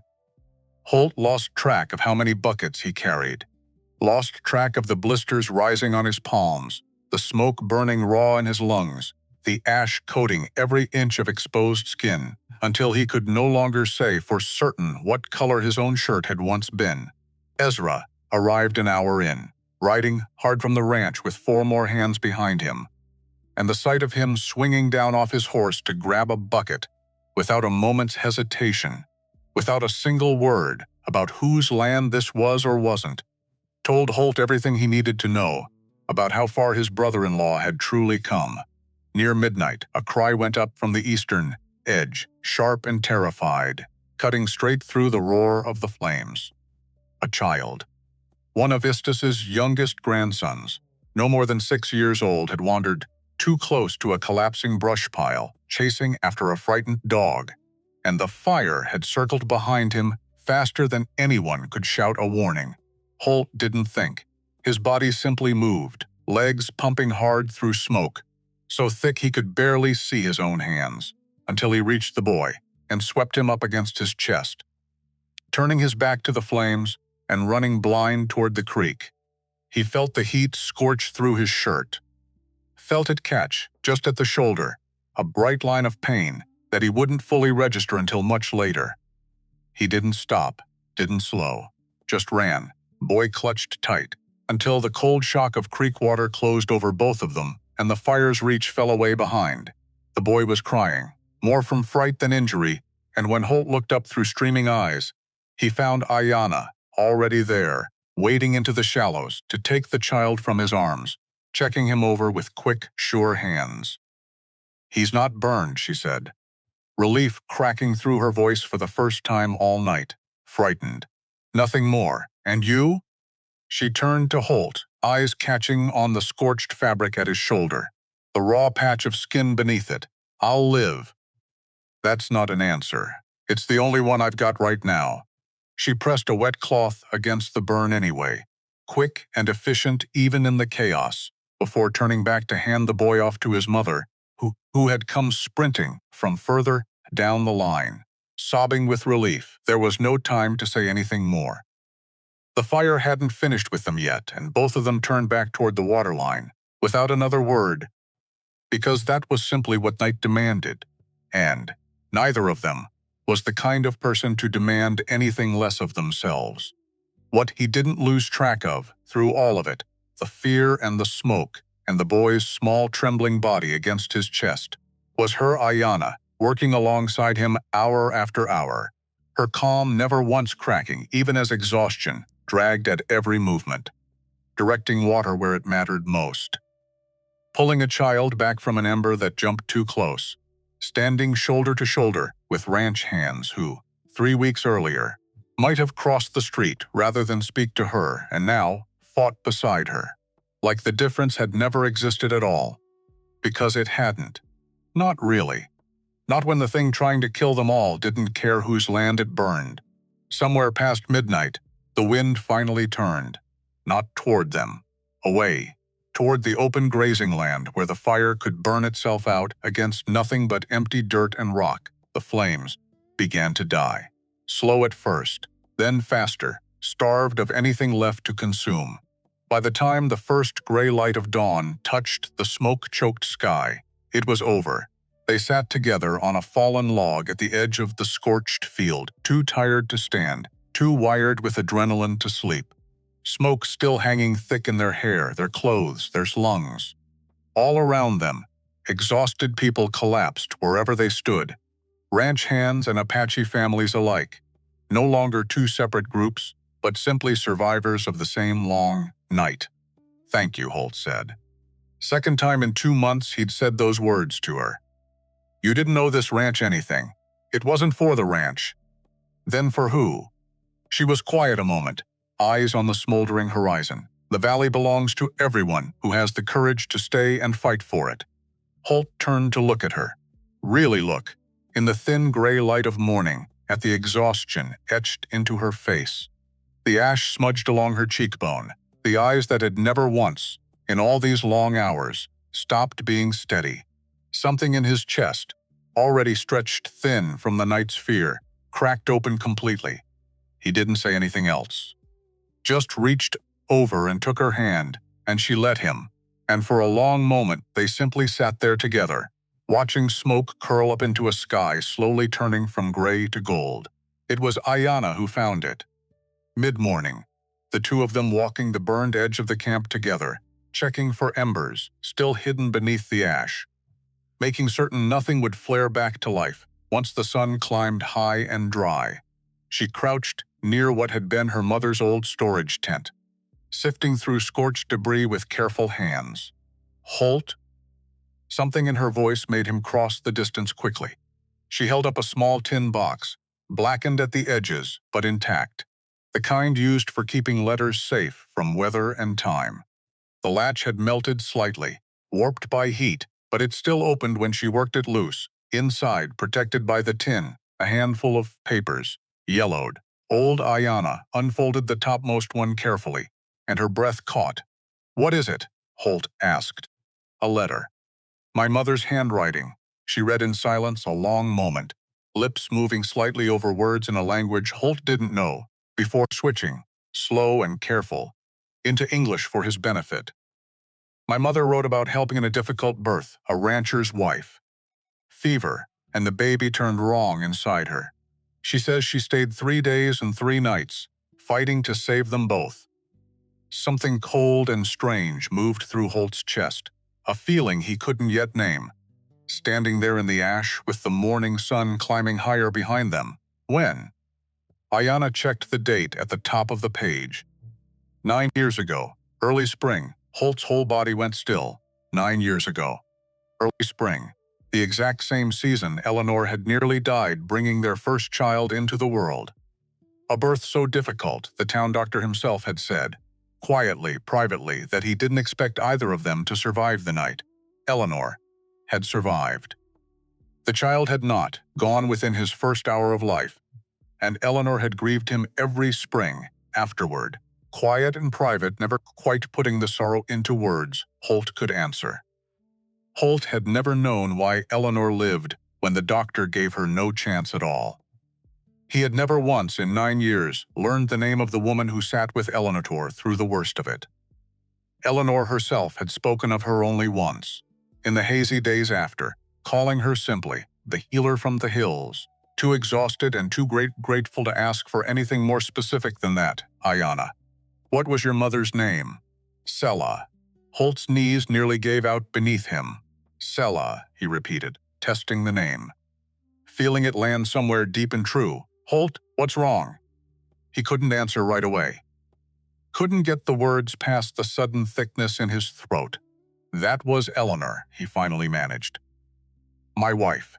She nearly died bringing our son into the world 9 years ago. A woman came down from the hills and stayed 3 nights until it was over. Eleanor called her the healer. She never told me a name."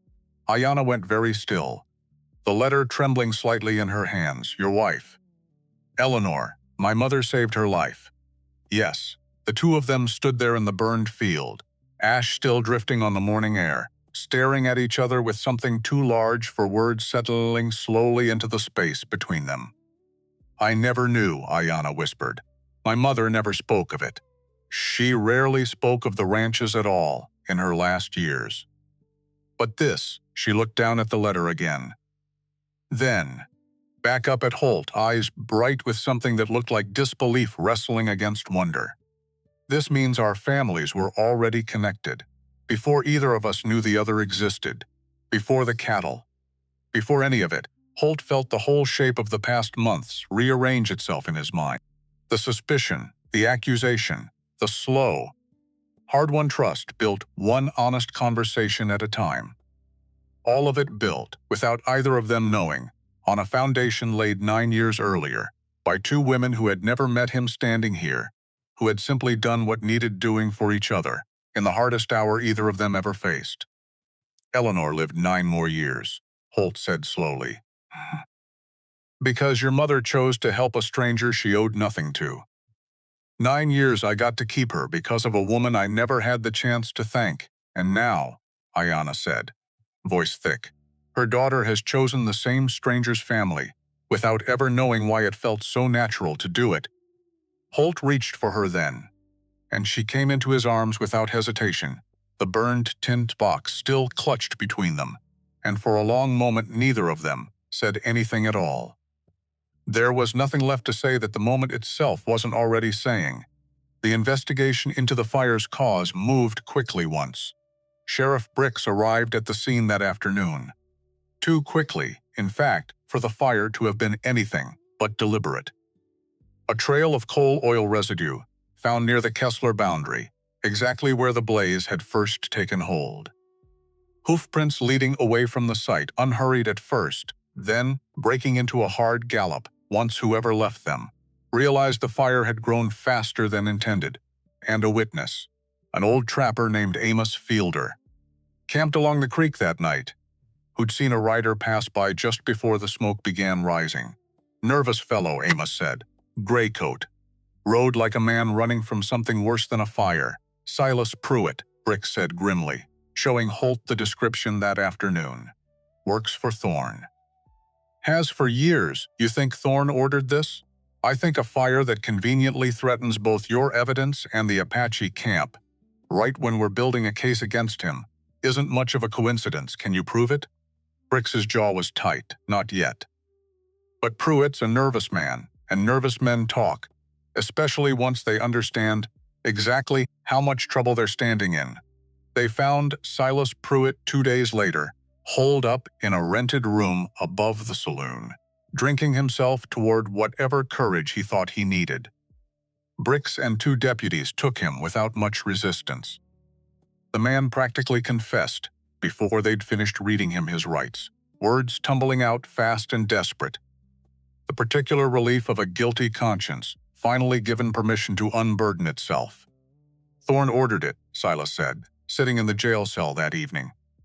Hands shaking around a cup of water he couldn't quite bring to his lips. Said it would scare everyone so bad they'd stop asking questions. Said nobody investigates a grass fire too close. Not when the whole county's just relieved it didn't burn worse.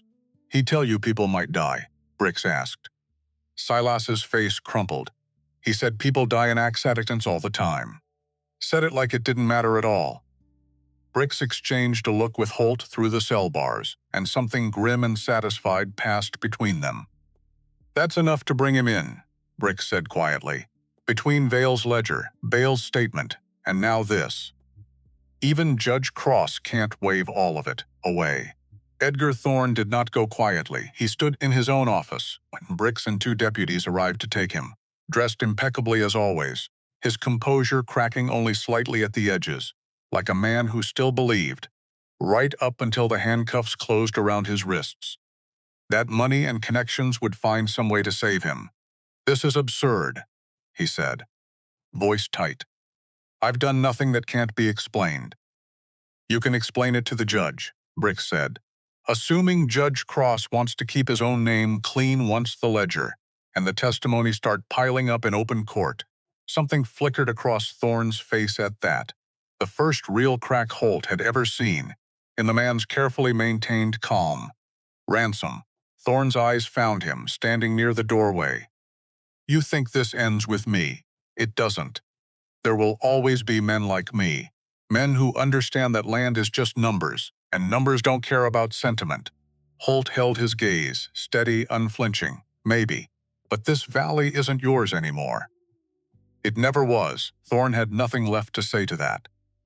The deputies led him out through the front of the bank, past a gathering crowd of townsfolk who'd heard the news traveling fast through the streets, and Holt watched him go, with a feeling that wasn't quite triumph. Something quieter, something closer to relief. News of the arrest reached the Apache camp before Holt himself made the ride up to deliver it in person. Aiyana met him at the edge of the camp, something guarded in her expression that Holt hadn't seen from her in weeks. They've taken him, they have. And what happens to us if his lawyers find a way to twist this back around? Holt understood the fear beneath the question, the particular fear of a people who had watched, generation after generation, the law bend itself to favor whoever held the most money and the fewest scruples. Bricks built this case airtight. Ledger, testimony, a witness who saw Pruitt riding out toward the fire. There's no twisting a case this thick. You sound certain, I am certain, and if I'm wrong, I'll stand in that courtroom myself and say so, every single day of the trial, until somebody with the power to fix it listens. Something in her expression eased, not fully, but enough. Then I'll stand there too. The trial itself stretched across 3 long days in the county courthouse. The small room packed tighter each morning, as word spread of exactly how deep Thorne's scheme had run. The night before Aiyana was to testify, Holt rode up to the camp to find her sitting alone, outside her father's tent, staring into a small fire, her usual composure nowhere in evidence. "You're not sleeping, I keep thinking about tomorrow." She didn't look up. About walking into that room full of white faces, half of whom already believe things about my people that no amount of testimony will unteach. Holt sat beside her, close but not touching, giving her the space she needed to find her own way to what she wanted to say. "I'm afraid," she admitted, quiet, the admission costing her something to make. "Not of Thorne. Not really.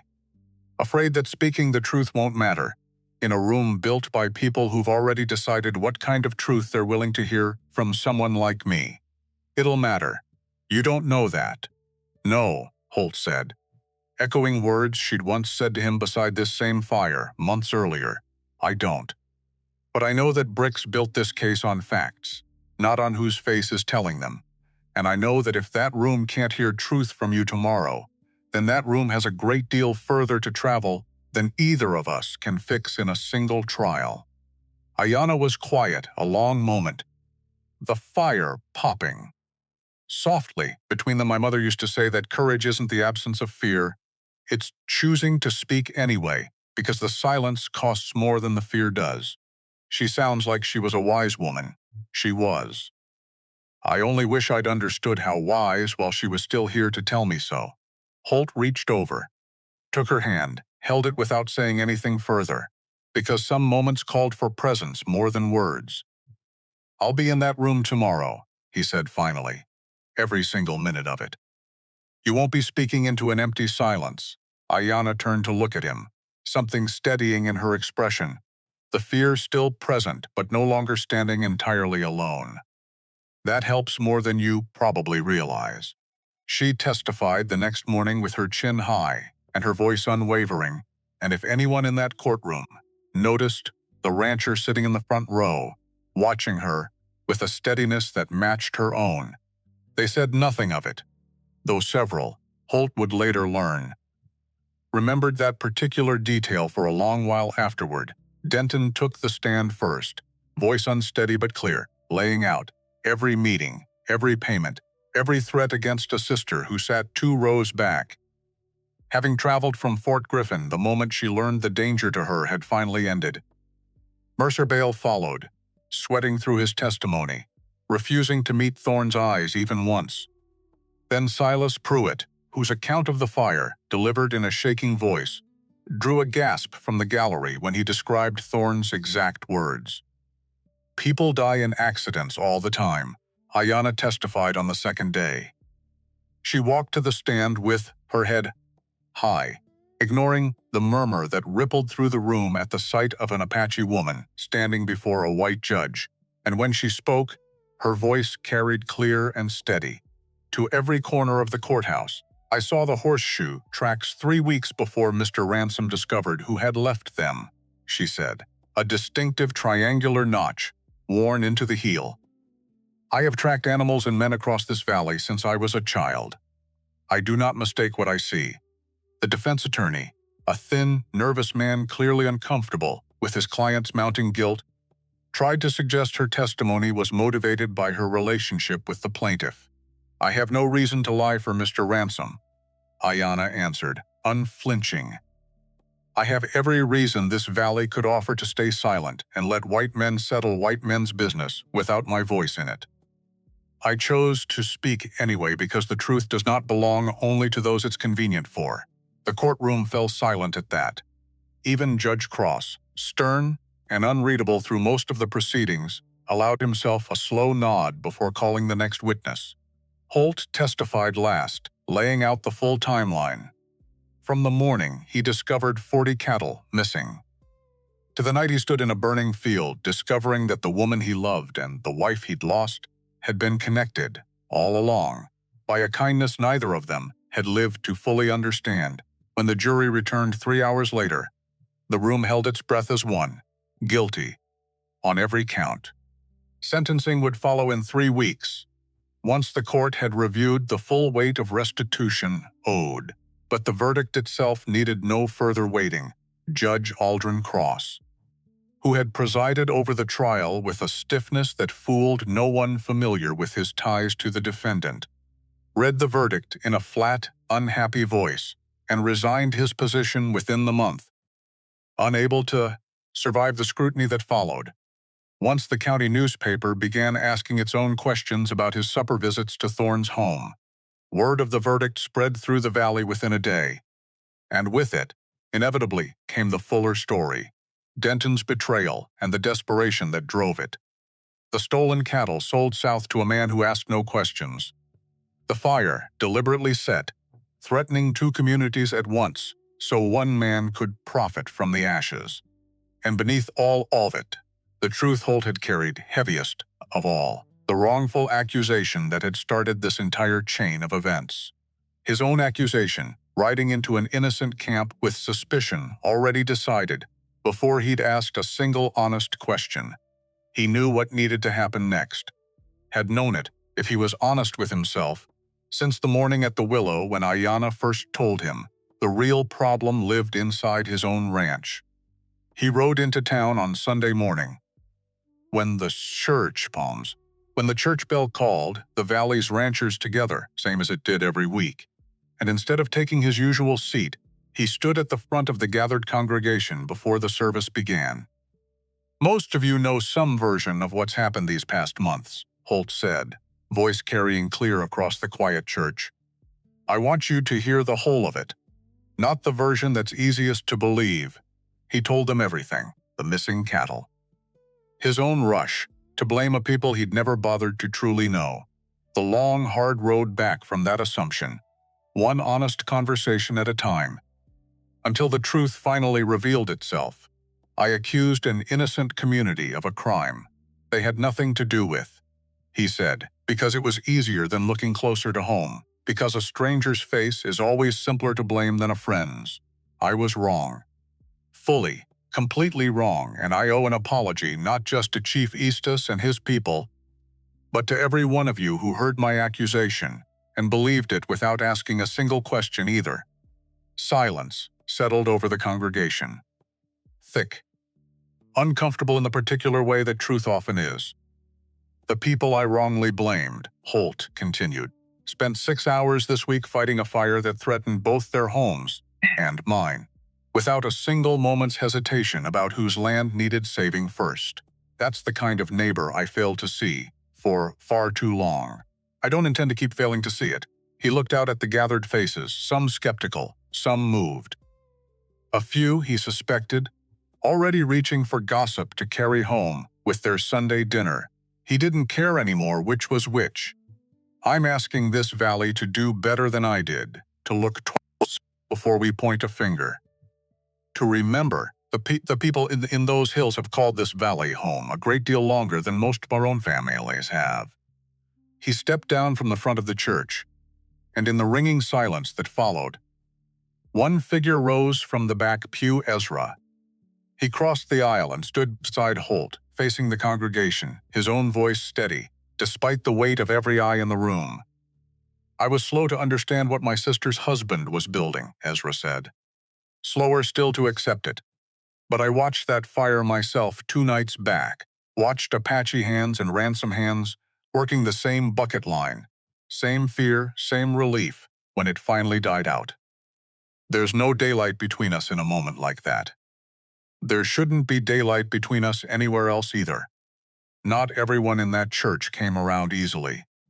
Some families kept their distance for weeks afterward, murmuring the old suspicions in low voices at the mercantile, at the feed store, wherever gossip found room to breathe. But something had shifted, undeniably, in the valley's quiet current. Ranchers who'd once ridden wide around the Apache hills began, slowly, cautiously, to nod in greeting when their paths crossed. Alani and Yara, 2 young Apache women near Aiyana's own age, began coming down to the Ransome ranch that same autumn, at first only to help Aiyana with tasks that required more hands than one, and later simply because the ranch had become, without anyone quite deciding it should, a second home to them. Alani was the quieter of the two, careful and watchful, the kind of young woman who noticed everything and said little, while Yara filled every silence with an easy, quick laugh that seemed to draw the whole household into its orbit. Holt found himself, more evenings than not, setting an extra plate or two at supper, without needing to ask whether they'd be staying. "You spoil them," Aiyana told him once, watching him carry out a second batch of biscuits because Yara had claimed, with great and unconvincing solemnity, that the first batch had mysteriously vanished before she'd gotten her fair share. "I don't spoil anyone. I simply believe a growing young woman with an appetite like that deserves a second helping." "She's 22, Holt. Hardly growing anymore." "She's growing, in spirit," Holt said, entirely serious. And Aiyana laughed. The particular laugh she reserved for moments when he said something that surprised her into genuine delight. Yara, overhearing from the next room, called out that she'd take that as official permission for thirds, and Holt, laughing now, went to fetch another plate. Children who'd been taught to fear the hills, without ever being told why, began, through the unremarkable friendship of these two young women, to understand that fear had never had much truth to stand on in the first place. 3 weeks later, Judge Cross's successor, a younger man with no ties to Thorne's circle, formally sentenced Edgar Thorne to 15 years for extortion, arson, and cattle theft. Silas Pruitt received a lighter sentence in exchange for his testimony. Mercer Bale paid a heavy fine and lost his trading license for good. Denton Vale's case proved more complicated. Sheriff Bricks, weighing the threat against his sister and the genuine remorse the man had shown throughout the investigation, argued for leniency.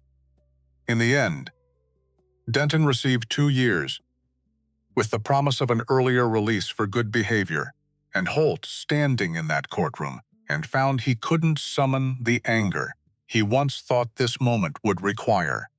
17 years of trust didn't disappear simply because 3 months of desperation had cracked it open. Some things broken can still, with enough patience, be set carefully back together, even if the shape of them never quite returns to what it was before.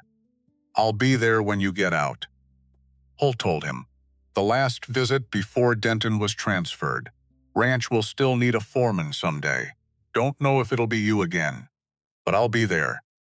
Denton's eyes went wet, and he nodded, unable to trust his voice with more than that. Autumn came to the valley slow and gold, the way it always did. Grass recovering green in patches across the scorched hillsides, the worst of the burned earth already softening under new growth. Holt rode to the Willow on a clear October afternoon, dismounted, and found Aiyana, waiting exactly where she always seemed to be waiting, as though the river itself kept her informed of when he was coming. "You have that look again," she said, without turning. "What look?" "The one that means you've spent 2 hours somewhere practicing words you're afraid to say out loud." Holt laughed despite himself. She'd learned to read him entirely too well. "I did visit Abigail Frost, the school teacher. Asked her to help me find the right words for something. And did she? She tried. Took the better part of an afternoon." Aiyana finally turned to face him, something knowing and warm in her expression. "Then say them. However clumsy they come out." Holt took off his hat. "Not from habit this time. From intention, Aiyana. Yes? I know I'm a man with more mistakes behind him than accomplishments. I know I accused before I asked. I know I closed doors before understanding what stood on the other side of them." He took a breath. "I know, too, that everything you carry, your knowledge of this valley, the respect your people hold for you, the way you see the world clearly when most of us only see what we expect to see, none of that needs me to exist. You don't need me. You don't need me," he said again, softer. "But I want to be the man you choose to have beside you, not as a neighbor, not only as an ally, as a husband, as a partner in this land and everything beyond it." The pause that followed carried the weight of an entire life. "If you'll have me," Holt said, "I intend to spend the rest of my days learning to deserve that choice." The river kept moving. The evening birds filled the air with their calling, and Aiyana stood there a long moment, studying him with those eyes that had never once, in all the months, since he'd first seen her sitting outside her father's tent, looked away from anything true. "You spoke with my father." "I did." "And what did he say?" "That it was up to you." She took a slow step closer. "There's something you should understand before I answer," she said, voice steady, direct as always. "If I go with you, I don't stop being who I am. I won't become something else to fit whatever the neighbors expect to see. On a rancher's porch, my people remain my people. My language remains my language. What I know of this valley stays treated as knowledge, not curiosity. I don't want anything else," Holt said. "I want exactly that. Exactly you." Aiyana's face broke open into something Holt had never seen before. Not the small, private smile she sometimes allowed, a full smile. Slow as sunrise touching the river, changing her whole face in a way that told Holt, in that instant, he would spend the rest of his life trying to deserve seeing it again. "Then yes," she said. They married the following September, 11 months after that afternoon by the willow, a double ceremony, unlike anything the county had seen before. In the hills, the morning came clear and cool, the kind of light that seemed to settle gold over everything it touched. Estes led the Apache ritual of union himself. Elders gathered close in a circle around the fire pit, the whole camp dressed in their finest, beadwork catching the early sun. Aiyana wore her mother's ceremonial dress, carefully preserved through the years, the fabric soft with age and love. Holt stood across from her. Having spent the better part of a week learning the words, Estes asked him to speak, stumbling only twice, and both times Aiyana's eyes crinkled with a warmth that told him the stumbling mattered far less than the trying. The whole valley somehow seemed quieter than usual that morning, as though it too were listening. Even the wind, which had carried so much smoke and fear only months before, moved gentle and warm through the grass, carrying instead the scent Holt had learned. So long ago now it felt. To notice every time it blew from the east. In town that same afternoon, Judge Aldrin Cross's replacement, a younger man named Foster Wren, who carried no old debts to Thorne's memory and no old prejudices either, recorded the marriage in a small office, with creaking floorboards and a window looking out over the pasture. Holt signed the register with the same pen he used for recording land deeds, and it struck him in that quiet moment that this too was a kind of deed, not of property, of promise. A modest crowd had gathered outside the little office, more than Holt expected, given how recently this valley had been a place where such a union would have drawn only scorn. Some faces he recognized from church, nodding now with something that looked, if not like full acceptance, at least like the beginning of it. Others he didn't know at all, drawn perhaps by curiosity, or perhaps by something better than curiosity. Ezra stood beside him at both ceremonies, and if his smile carried a trace of grief for the sister he'd lost, it carried far more of genuine joy for the family his brother-in-law had found. Josephine stood beside Ezra at the reception, sharp-eyed and warm in equal measure, having already spent the better part of the afternoon in close conversation with Aiyana, the two of them trading observations about the men in their lives, with the particular ease of women who'd decided, almost instantly, that they were going to be friends. At the reception that evening, held in the wide clearing between the ranch house and the barn, long tables set beneath lantern light, Ezra rose with a cup raised high. "To Holt," he said, voice carrying easy across the gathered crowd, "who taught me that grief and joy aren't opposites, they're neighbors. And to Aiyana, who taught this whole valley something it should have learned a long time ago." The crowd raised their cups, and somewhere in the mix of voices, Holt caught the sound of Estes laughing, low and warm, at something one of the ranch hands had said to him. The two men already deep into a conversation neither of them would have imagined sharing a year earlier. Alani and Yara had taken it upon themselves to organize the dancing, dragging reluctant ranch hands out into the clearing with a persistence that brooked no argument. And, by the time the fiddle music reached its third or fourth song, the old, careful lines between the two communities had blurred into something that looked, for one long golden evening, simply like a valley celebrating together. Later that night, once the lanterns had burned low, and most of the guests had gone, Holt and Aiyana stood together at the edge of the porch, looking out over the dark pasture where all of this had, in one way or another, first begun. "Do you remember," Aiyana said, "the first time you stood in my father's camp, hat in your hands, convinced we'd stolen your cattle? I remember. You looked so certain, so entirely wrong, and so certain of it. I've never been more grateful to be wrong about anything in my life." She laughed, soft and warm, and leaned her head against his shoulder, and for a long while neither of them said anything else at all. Aiyana moved into the ranch house of that October, carrying a leather case that had belonged to her mother Sella, and a bundle of herbs she hung from a kitchen beam the very first day, declaring the house needed to smell of something living, not just leather and old coffee. Holt never argued about the herbs again. The room he'd once called his study, though he'd only ever used it to pile unread papers, became a room lined with books on both walls, where Aiyana spent her mornings reading, and some afternoons teaching written English to Alani and Yara, who came 3 times a week and were, within a season, simply accepted as part of the household's natural rhythm. Holt began learning the Apache language in earnest, slowly, not fluently, not for years yet. He understood that clearly, but enough eventually to sit beside Istus and speak of the valley without needing anyone standing between them to carry the words across. There were still hard days, neighbors who kept their distance a while longer. A few unkind words that Holt answered, with a brevity so firm, nobody repeated the mistake twice.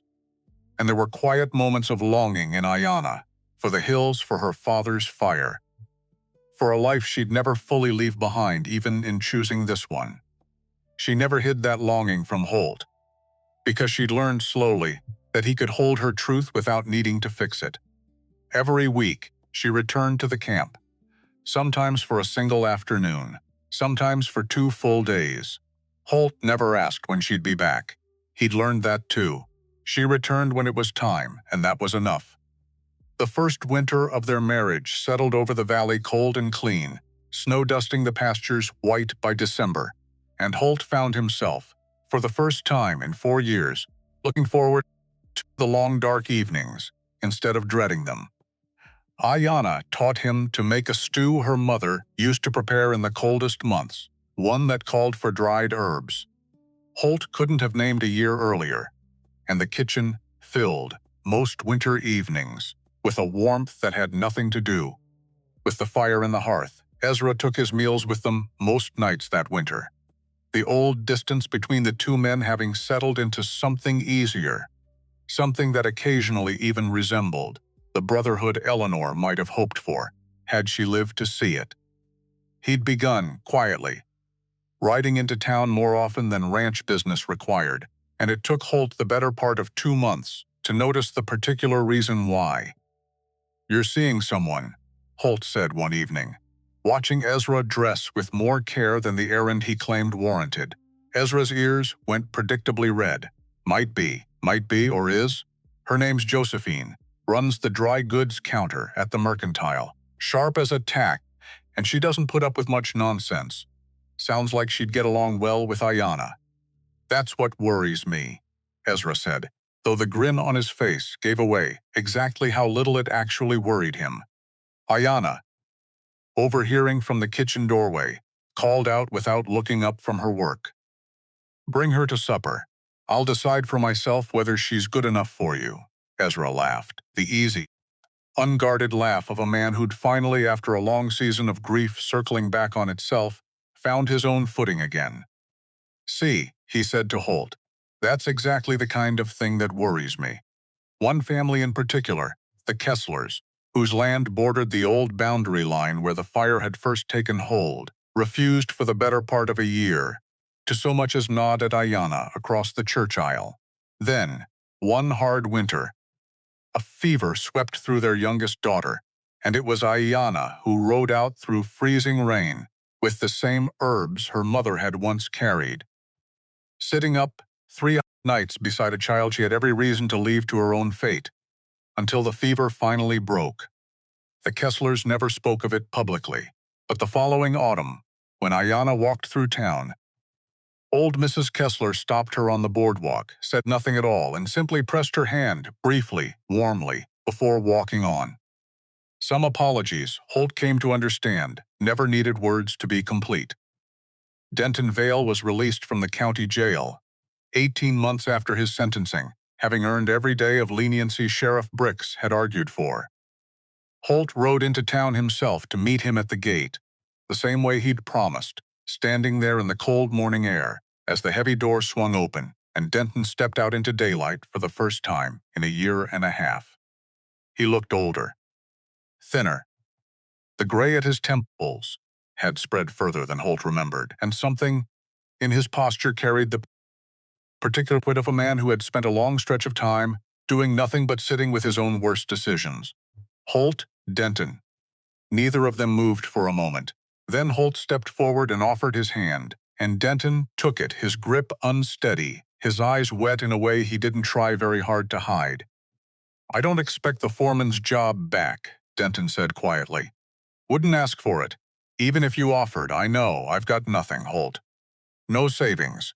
No name worth much in this county anymore. You've got a debt paid?" Holt said. "That's not nothing. And you've got a job waiting if you want it. Mending fences. Same as when you were 20, and I was barely more than a boy myself." Denton's face crumpled, just slightly, before he caught himself. Why would you do that? After everything, Holt considered the question a long moment. The same question. In a way, he'd been answering for himself for the better part of 2 years now. Because 17 years of good doesn't disappear just because 3 months went bad. And because a man who spends 18 months paying for his worst mistake without once complaining about the cost has earned the chance to build something better than the mistake. Denton didn't trust himself to answer that with words. He simply nodded, and the two of them walked together toward the horses waiting at the edge of town, and something in the easy quiet between them, though it would never again be quite what it once was, had begun carefully to mend. One evening, months into their marriage, a decision about a new fence line sent Holt riding up to find her. He reached the camp at dusk and found Aiyana seated beside her father, head resting against his shoulder, both of them silent, watching the fire. Holt stopped at the edge of the camp, watched them from a distance, and understood, in that quiet moment, that this belonged to them, not to him. He turned his horse around without a sound and rode home. The fence line could wait 2 more days. Aiyana never knew he'd come that night. Not until years later, when an old woman mentioned it in passing, unaware it was news at all. Aiyana went quiet a moment, then said, to no one in particular, that this was exactly the thing she'd needed to know he was capable of. The following spring, Holt found himself repairing the very same stretch of fence where all of this had begun, the north pasture, the same ground where a pair of moccasin prints had once sent him riding blind into the worst mistake of his life. He heard hoofbeats behind him. Aiyana, reining in on the other side of the fence, watching him work without a word. "What is it?" he asked, glancing up. She smiled, small and private this time. "Nothing. I just wanted to see you." "See me doing what exactly?" "See you. Just you." She paused. "Sometimes I need to look at you from outside all of this, to remember why I chose to step into your life at all." Holt set down his hammer, looked up at her, spring sun warm behind her figure, the same eastern wind moving through the grass, carrying that particular scent they'd both learned to recognize. Was it the right choice? He asked. Not really a question. More a thing he simply liked hearing her answer. Yes. He walked to the fence and rested his arms on the old wooden post, studying her a long moment. "Every morning I wake up trying to become the man who deserves to hear you say that again." Aiyana tilted her head slightly, and in those dark eyes, that never once looked away, That same slow smile appeared again, the one Holt had come to consider the most beautiful thing this valley had ever offered him. And every day, she said, you get a little closer to managing it. The wind moved through the grass. The river kept its patient course toward the sea, and somewhere in a valley that had learned, slowly and imperfectly, that truth and honor never depended on the color of a person's skin, or which side of the hill they happened to call home. A rancher and the woman who'd taught him how to truly see stood together, exactly where the story had begun, having built something neither prejudice nor fire nor a greedy man's ambition had managed to burn down. Because real love hadn't started the day Holt first saw her sitting outside her father's tent. It started the day he set his pride aside long enough to listen, and in that listening, two people learned what every generation eventually needs to relearn for itself. That respect always arrives before love has any chance to take root, and only those willing to look with the heart instead of old, inherited fear ever manage to build a home that lasts.